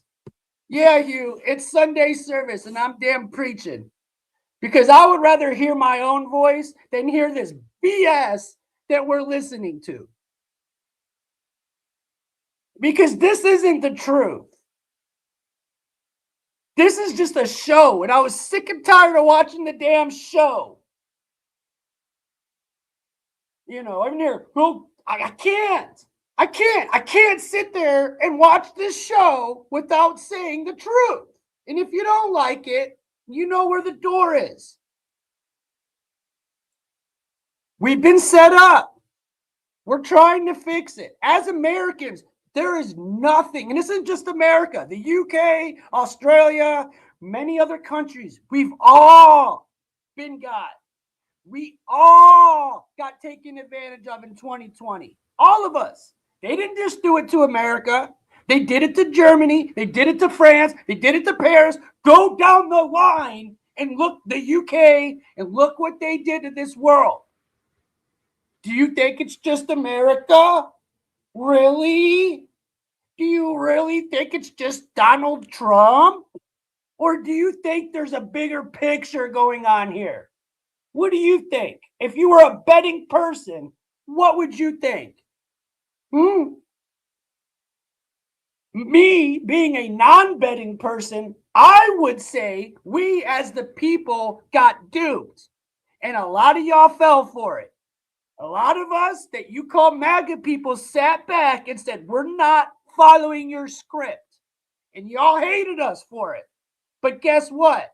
How does it feel now? How do you feel now today? Do you trust Gates? Would you go do over what you did in 2020, 2021, 22, 23? Would you go back to those times and do it all over the same way? I guarantee you, if you wouldn't. And if you did, then you got problems. Then you got problems. Because most of us see in the macro, in the micro, that 4 years ago was a sham. And you all fell for it. Straight up. No, let him keep it up. Dante, let it keep him up. Let it keep it up. Keep it up, Ryan. Keep it up. He said, I would. Yeah, that's exactly. You're the person I'm talking to. You're one of the people. There it is. That's what I wanted. Dante said, yes, I would. I would. Yeah. Why did Biden pardon Anthony Fauci, Pfizer, Moderna, and his own family? Oh, nothing to see here, guys. Nothing to see here. Nothing to see here. Let's just act like that never happened. Let's just pretend that Biden did not pardon Big Pharma. Let's pretend that didn't happen. Let's pretend Fauci didn't get pardoned. Why would he need to get pardoned? Please explain to me why he would need to get pardoned. Why? Why? I want to know. But in your so-called files, if you go back and look, they've been planning this from 2017. And we were screaming in 2019, this is coming, this is coming, this is coming. And nobody listened. And then we sat at home, got called everything under the sun for not going along with your little game. And here we are now sitting here laughing at you. Laughing at you. Yeah, exactly. And UFOs are real. You know, meanwhile, they were throwing drones at us like, why are we being invaded by aliens? They're throwing drones at us? Yeah, okay, bro. There's drones flying over my crib in Ohio. And there was, but they called them orbs. But it was just our military effing with us. Don't pay attention to nothing going on here. Nothing. We're not spying on you guys. We're not setting y'all up. I swear. I swear. You don't believe me? Go look at my shorts. I got video of it. Okay? When I say things, I got proof of it. Go look at my damn shorts. Okay? And then go look at my short. Look at it and go back and look up what it actually is. It's a military weapon. It was a military, not a weapon, but a military, vehicle, whatever you want to call it. No such thing as aliens, in my opinion. The only aliens are illegal walking around our country right now, getting snatched up by ICE. That's the only thing alien that I know of. Everything else, whatever. Dems gave you everything. Bro, listen, Democrats brought these people in, gave them housing, food cards, you name it. And meanwhile, us Americans were struggling, and y'all support that. And it's not an opinion. It's a fact. It's a fact. Just look up Springfield, Ohio, right where I'm from. Just look it up. Look what they did. Look what they did.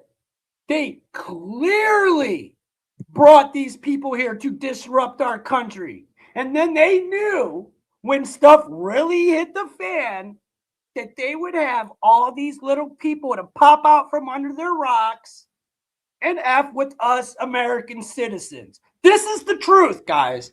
I'm done beating around the bush. We'll go back to the rose glass mirror of Tim Walz and Somalians. But the reality is, we are literally watching it unfold in front of us. By 2030, y'all will be like, oh man, I remember hearing Tim's damn rant. He was right. I've had it happen a million times. Go listen to my video 9 months ago. I talked exactly what would happen to Venezuela to the T. The only reason I can't clip it out is because I swore too many times and it got taken down and it literally won't let me. Or else I would clip it and I would show you. But I might set up something so that like maybe a member or something so I could show you guys content that I can't show you because I swear too much. Exactly, Eric. My whole goal for today's show was to get on, talk a little bit about Iran, talk a little bit about what's going on in the news, and then I was gonna show the Tim Walz thing. But then I got up and saw that the Noem thing happened. I had literally had to sleep all day yesterday because I had watched 4.5 hours of her hearing going in from Monday to Tuesday. So I literally just had to sleep. I couldn't take no more of it. My brain was mush. Wake up to this. So I go ahead and start showing you guys what's going on with Kristi Noem. I hear people crying about, why don't you have a different source up there? Bro, if there was Fox up there, y'all would have been crying there's Fox up there. I didn't use Fox. Well, why are you using this one? Bro, none of y'all are ever going to be happy. None of y'all are ever going to be happy, dude. Ever. There's nothing you could do for you pathetic liberals. Nothing. Maybe Trump should make no tax on blue hair dye and whistles. Maybe that's what we should do. No taxes on blue hair and whistles. How about that one? How about that one? Would that make you guys happy? Huh? Would that make you guys happy? I think it would. I think it would. Like free Somalian haircuts for all Dems. How does that make you feel? Howdy. Mimsy Lips. What's up, girl? Welcome. No, this isn't a meltdown. This is a reality check for you, Chris. And if you call this a meltdown, then you're a little sheep and you'll be taken over quickly. This is not a meltdown, my brother. This is a reality check. And if you can't check it, get the F on, moron. Just look at the UK. Exactly. That's what I'm trying to get at. Just look at the UK. Look at Australia. Look at Paris. Look at Europe. It's all been invaded. This was part of the whole plan. And little Skylar, you know how fruity your name is? The zestiest name in the world is Skylar. Hi, Skylar. Little Skylar. You know he's blowing his whistle, and more than just a whistle.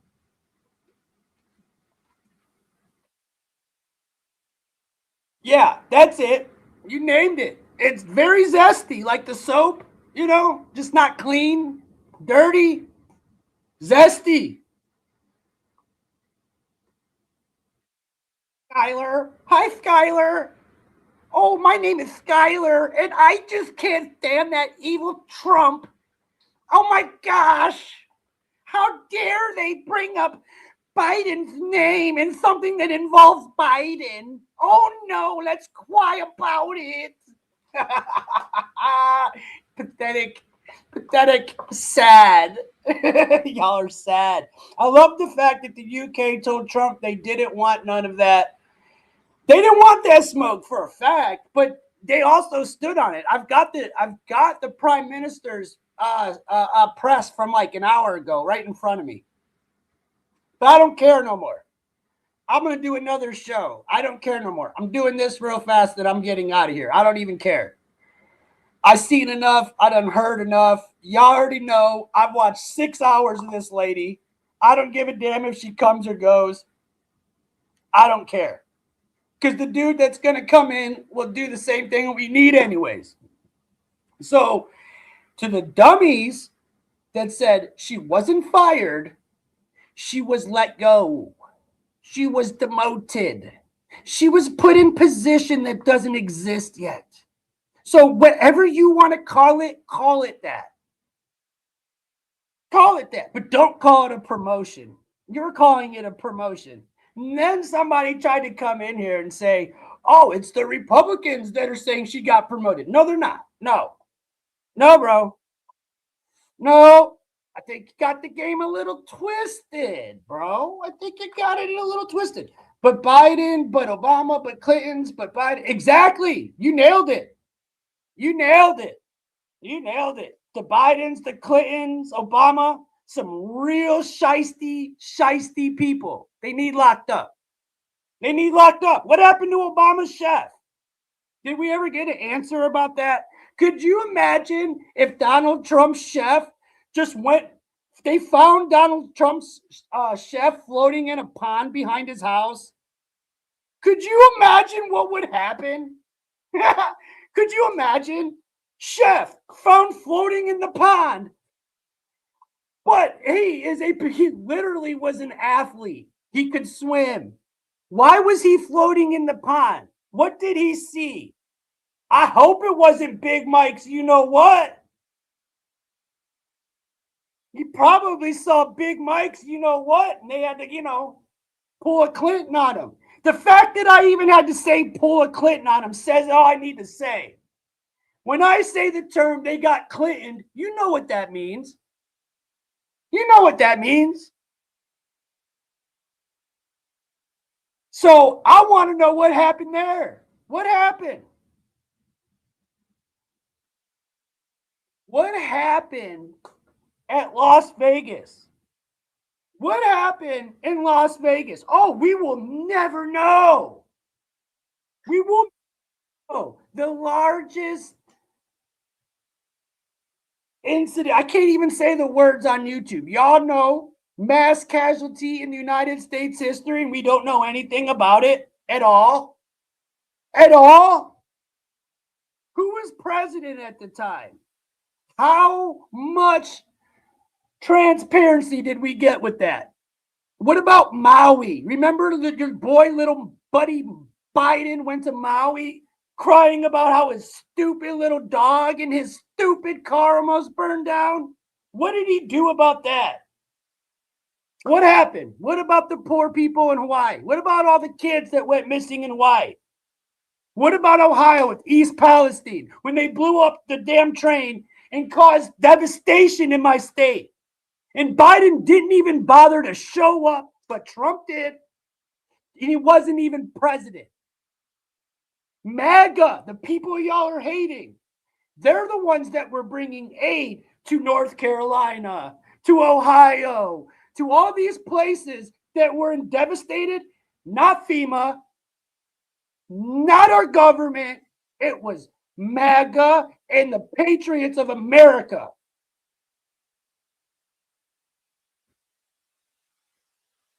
Yeah, all the land got bought. No. The land, what they're waiting for in Ohio is they're waiting for the land to be decimated so that they can build the data centers over it. That's what they're waiting for. That's it. And they're doing it all across our state and all across the country. So it's not just Ohio. Keep an eye out because it's happening all across, everywhere. But East Palestine is very relevant because everybody knows about it. That's something I could bring up and we could all have a common ground on. And that is that East Palestine should have never happened, ever.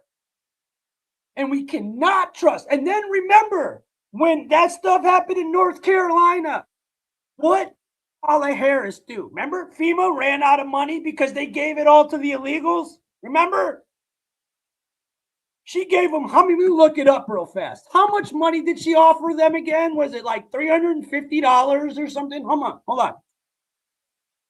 How much money did FEMA give North Carolina victims? 153,000 families. Hold on. I don't want to get out of. I don't want to say it out of hand. If you know in the chat, let me know. I know it was under $1,000. I know that for a fact.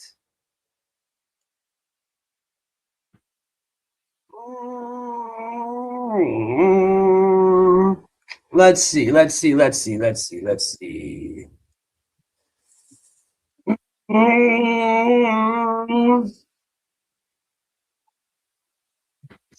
If anybody knows in the chat, let me know because Google, I don't have my Google set up. I am on a stupid search engine right now. I am on a really bad search engine. Let me see. Billy, you're in the chat. Billy, how much money? It was $700. $700. That's how much FEMA came up with. $700 for people that were decimated. And the reason why they only had $700 is because they gave it to the illegals. Again, back to Biden and the illegals. Hold on.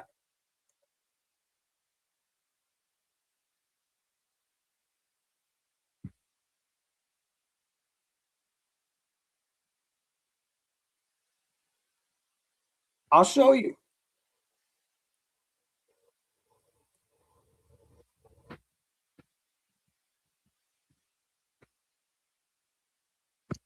Here, I will go to the very first one.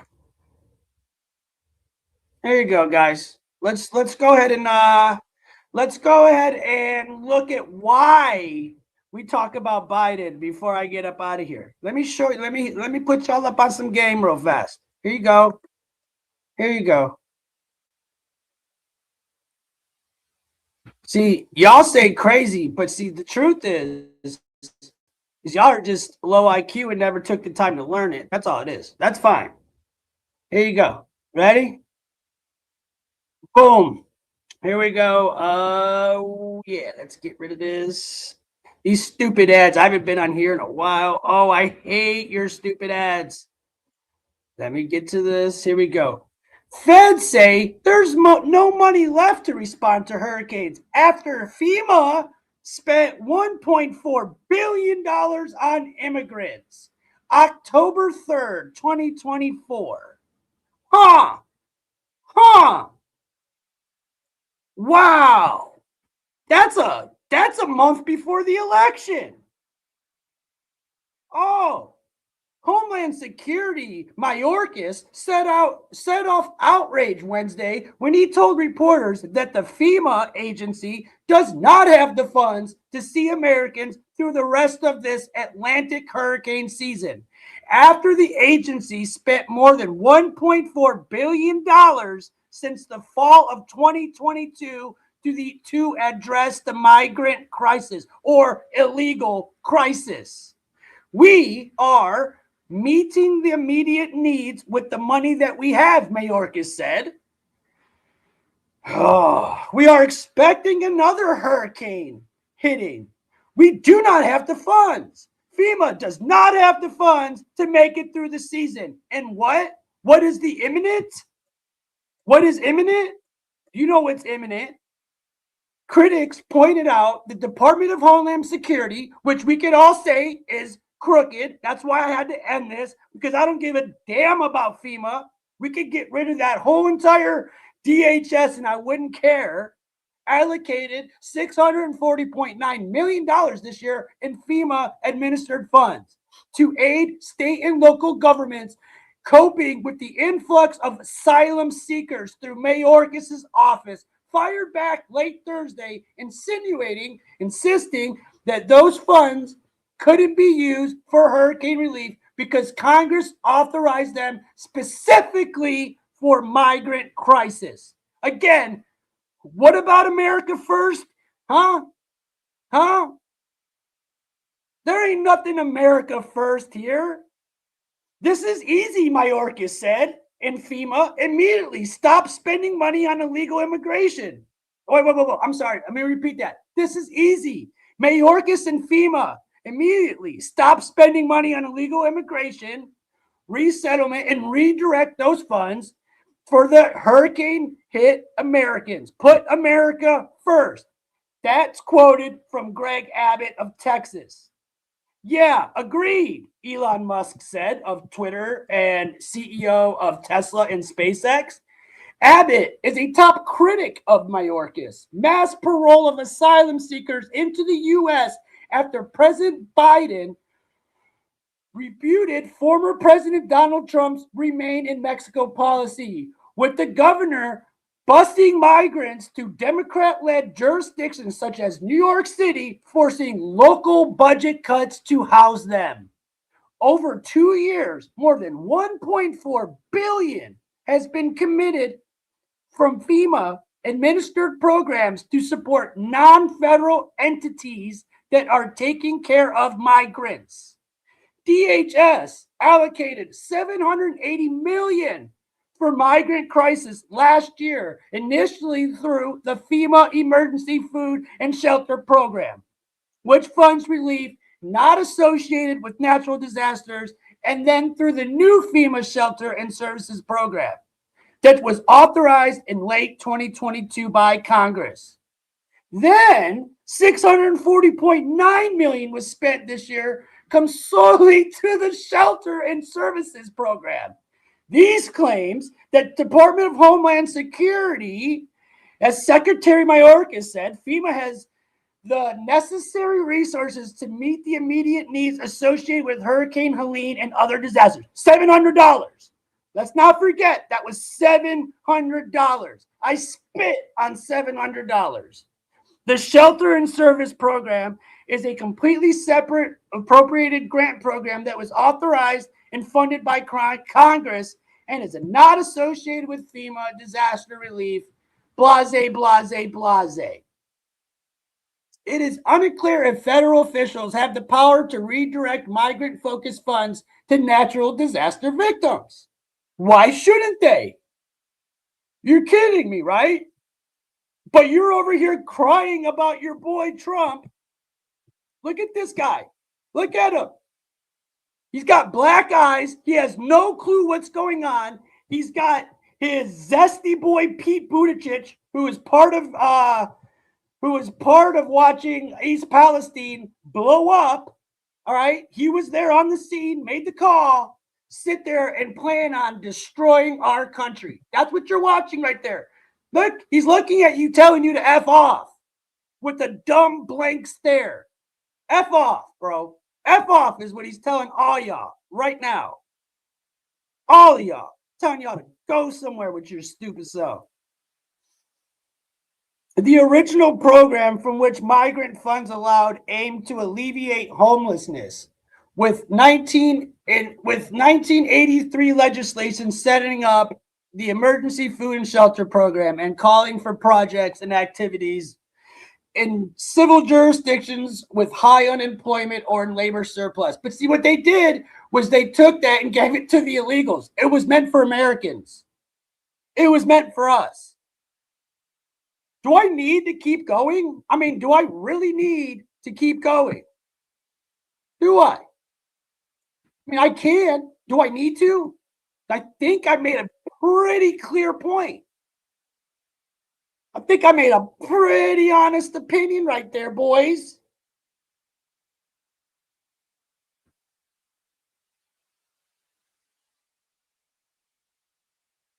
It's so sad that the hardworking Americans pay tax and absolutely zero benefits, while some Jays 1,000 miles away get exactly. Hey, I agree with that one, bro.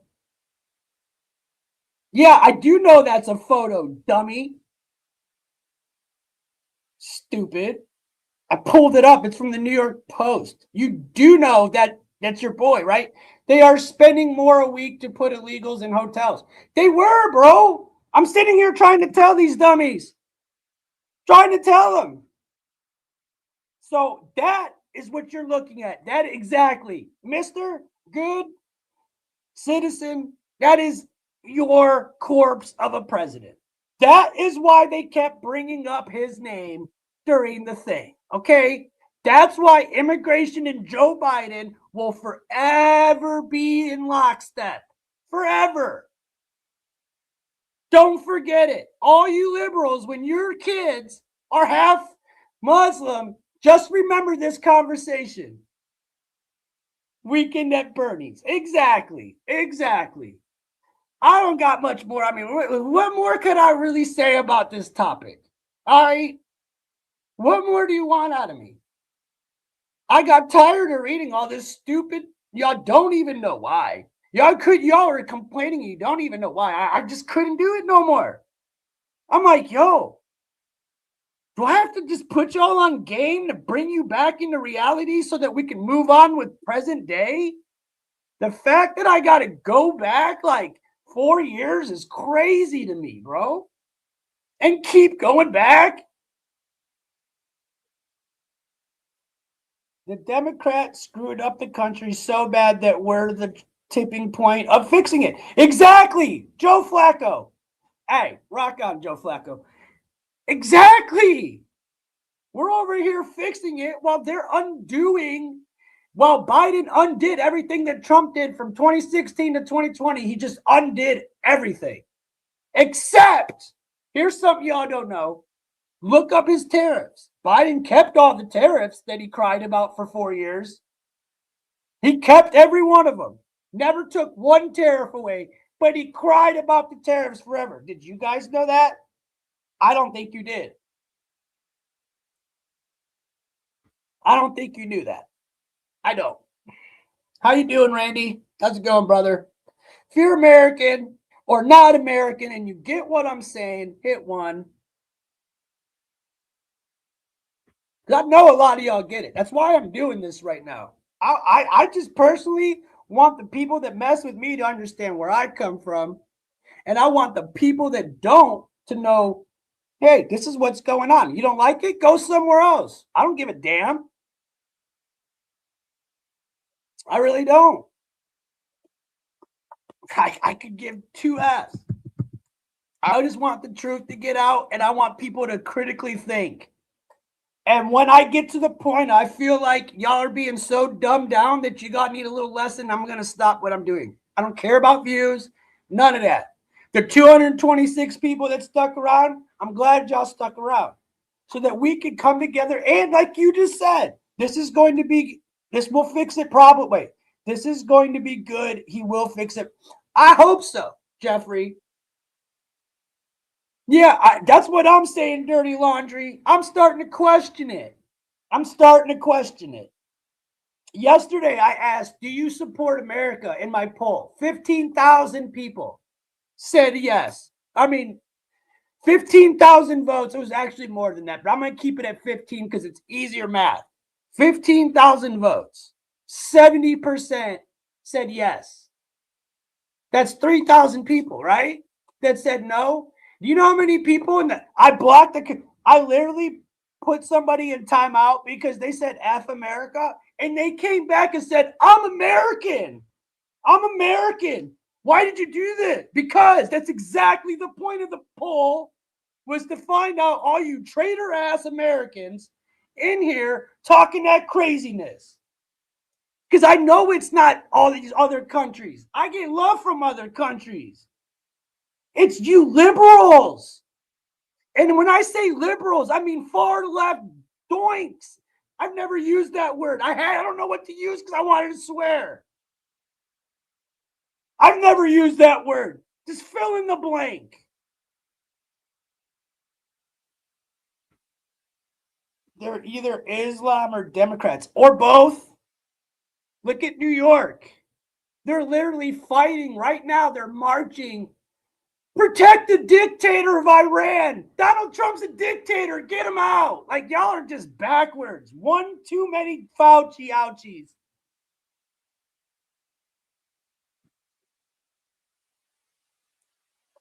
All right, everybody. I've done my I think I've done my thing.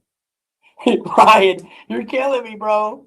You're killing me. Ryan, you knew this was coming. You could tell by my energy today. Nah, you knew this was coming. The Islamic hate the liberalism in our society. They do. And the funny thing is, did you guys watch the CNN? It was CNN, and I can't remember the other news station right now. Did you guys see the video of when all the Iranians were in New York and they were celebrating? They were chanting like thank you, Trump. I don't know what they were saying exactly word for word, but they were like thanking Trump, thanking America. They were glad. They were happy. And the dude was off. It was a hot mic. And the CNN reporter's reading his phone in translation. He's going, oh, they're actually supporting this, blah, blah, blah, blah, blah, blah, blah, blah. And then he goes, that's cool. you're on. And he goes, well, we have some division here going on here in New York. Many are, disapprove of Donald Trump and done it. When they got you on camera and it wasn't even true. That, my friends, is propaganda. If that was ever played, and if I ever put this stuff out in front of y'all, I would have stopped the video ASAP and pointed it out. That's the whole point. You can't fly like an eagle when you hang with them. You can't.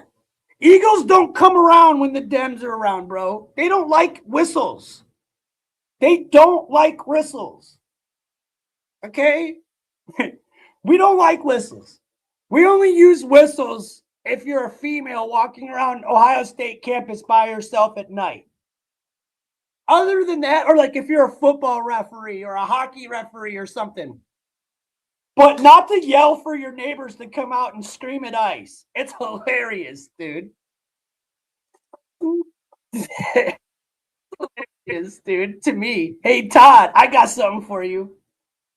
Bow!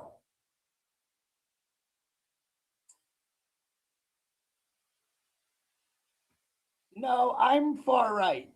Keep Islam in the Middle East. Liberals need to move to their communist utopia as well. And what is that communist utopia? I would say, personally, that communist utopia could be Greenland. Let's just take it. Let's just take it. How do you like that, liberals? We'll send you to Greenland. With all your buddy illegals, we'll send y'all to Greenland. And y'all could hang out with the Danish. Would that make you feel better? I think it would. I think y'all would like that. I think y'all would edge to something of the sort, personally. Might get off. You might like it too much. I don't want to give y'all too much pleasure now. Yeah, it's a metaphor. Exactly. Jeffrey, they're so slow, dude. It's literally a metaphor. Thank you, Jeffrey. Again, it's literally, it is what it is, you know?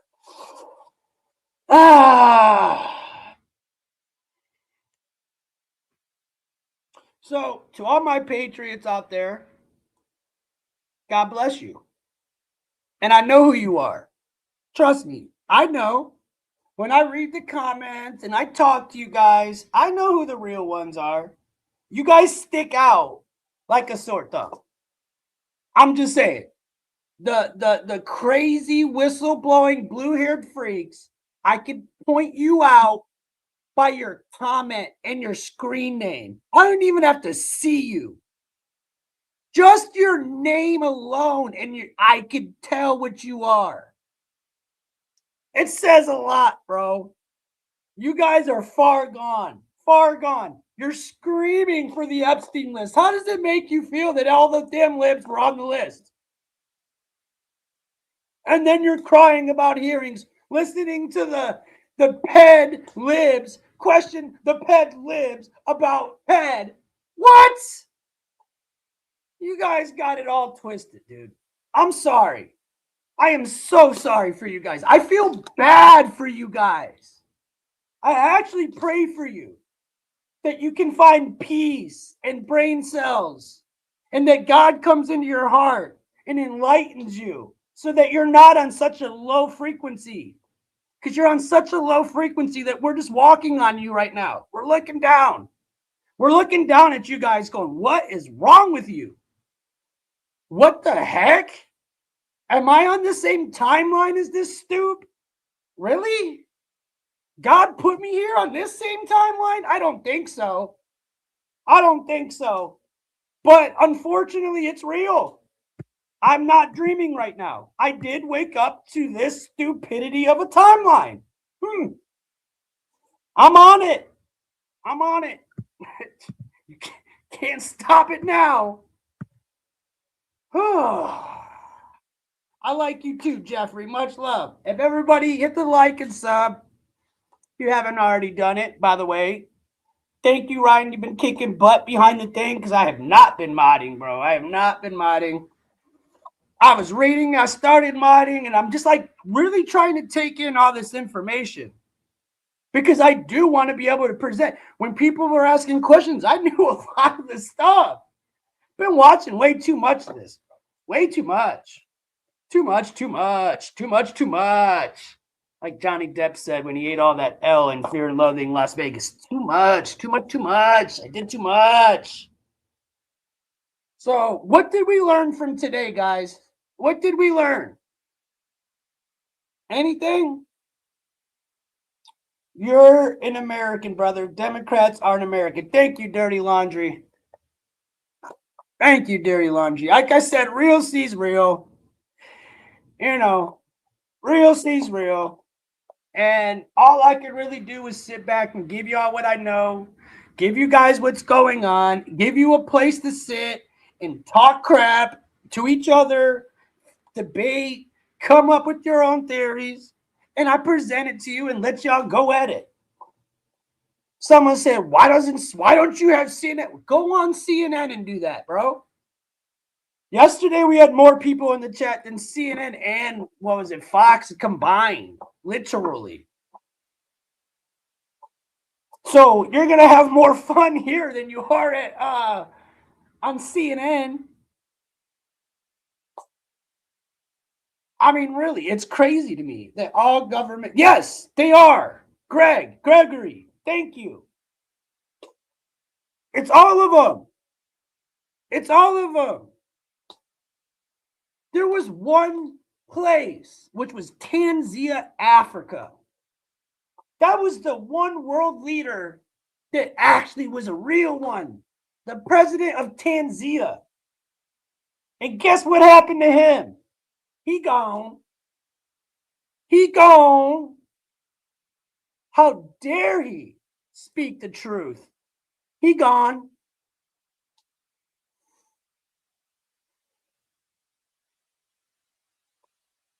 Y'all do know what I'm talking about, right? You remember the president of Tanzania when the whole scam thing went down? He took a peach, a sheep, and I forget what else the third, a rock, I think it was. And he took the swab thing and tested them and sent them into the World Health Organization, to the WHO, and they all came back positive. And when he exposed it, he ain't here no more to tell us what happened. That's how you know right then and there that this is bigger than just us. It's bigger than what we're watching. I don't know what more you want me to say. I mean, like, really. So, you know, they warned us, dude. Klaus Schwab warned us. Klaus Schwab warned us. Now it's Larry Fink. They said, you will have nothing and you will like it. Do you think they were playing around? Remember Agenda 2021? Well, we're way past that, and it definitely popped off. Now, we're right around the corner from 2030. We're right around the corner. Or it'll pop off. That's what's going on right now. So, yeah, go ahead. Everybody fight with each other. We're all being screwed together.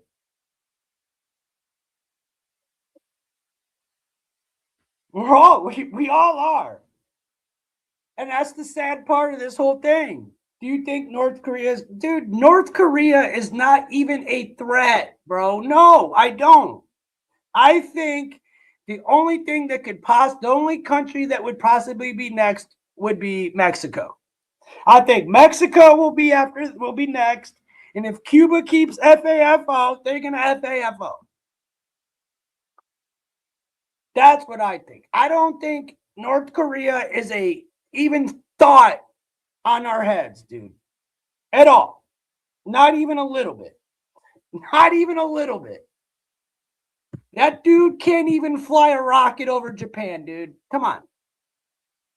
Do you think we're really worried about North Korea? The The biggest threat North Korea poses is to South Korea when they take a whole bunch of poop, pee, and puke and put it in balloons and send it over the freaking wall into their country. That's about as much as you're going to get from North Korea. That's it. You ain't getting no damn nuke from them. Are you kidding me? Come on. Let me guess. You probably believe that all those damn hot air balloons or whatever, those balloons that were floating around America for a while there, that was North Korea too, right? Let me guess. No, they think I'm joking. I'm not going to take the time to look it up, but that wasn't a joke. That's a real thing. That's something they really did. I ain't joking. I'll pull it up real fast. I don't care. Hold on. North Korea sends poop to South Korea.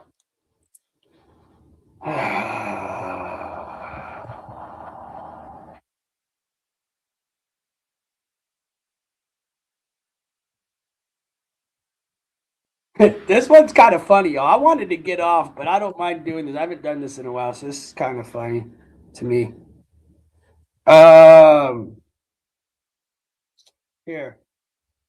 Here's the poop balloons real fast, and then I'll get up. Then I'll probably get up out of here. Here's the poop balloons. This is the threat that Kim Jong-un poses to the world. Okay? This is how much you should be worried about Kim Jong-un right now.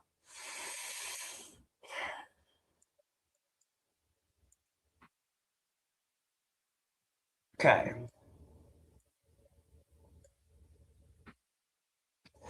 Crap attack.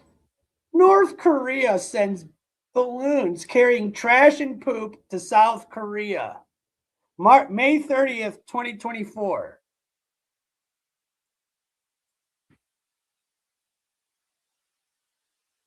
More than 150 balloons carrying feces, trash. You can read it yourself, bro. Retaliate against whatever. That's what they do. That's how they rock out, bro. That's their motto. Their motto is crap balloons. So what are they going to do? Crap. They're going to do crap. That is your final answer. I submit. Let's go back to creepy Biden. I kind of like this picture. Kind of like the creepy Biden picture. It really says it all. It really just says everything you need to say. There's your boyfriend. There you go. There you go, guys. There's your hero. There's your hero. So yeah, there's your poop balloons. So now you know they are not a threat to us. The biggest threat is you might get some excrement on you. Any other good questions? Any other ones? I'm just saying, do you think that's a threat? A long time ago, North Korea dropped bags of poop, went into your mother's womb, and then it created you because it came out her pooper.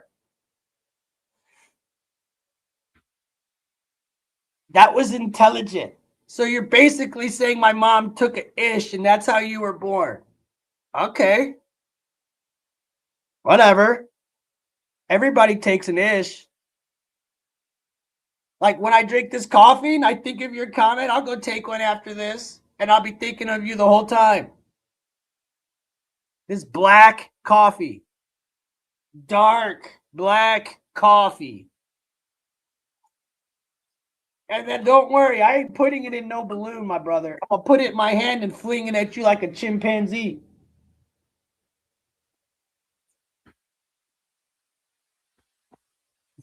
Clearly. I'm not that civil putting it in a balloon. Nah, bro. I'm going to go ahead and chuck it at you like I'm Nolan Ryan. Go ahead and give you the good old American treatment. I'm trying to throw a curve. I'm trying to throw a curved turd at you. See if I can get a little spin on that turd. SQ. And let's talk about wombs. Because I bet your mom's wound is rotted. Probably fell out. Do you think the administration will be using I don't know, Katie. Why do you keep asking me these dumbass questions? Title 50. Will the I don't know, and I don't care. If Trump is made to testify about Biden, no, he doesn't have to. He's commander-in-chief. He makes the last decision. Obama never one time went to Congress before he bombed anybody. Ever. Never once. You want me to pull that up too? Do you want me to pull that up too? Are you kidding me? He doesn't need to. Neither did Obama. You guys don't know history very much. Slow, slow, slow. Like turtles. The Teenage Mutant Ninja Turtles got so much damn more energy than y'all. Low vibration. Oh, no, I'm not mad at you. I'm talking about overall, bro. No.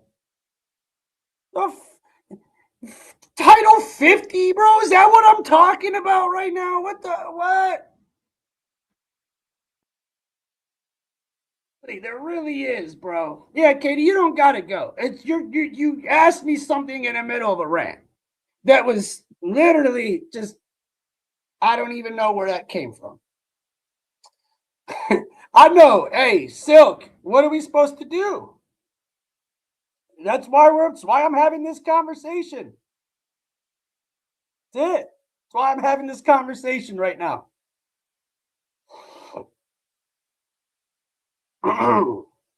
There's nothing you can go. And Katie, I love you. You don't gotta go.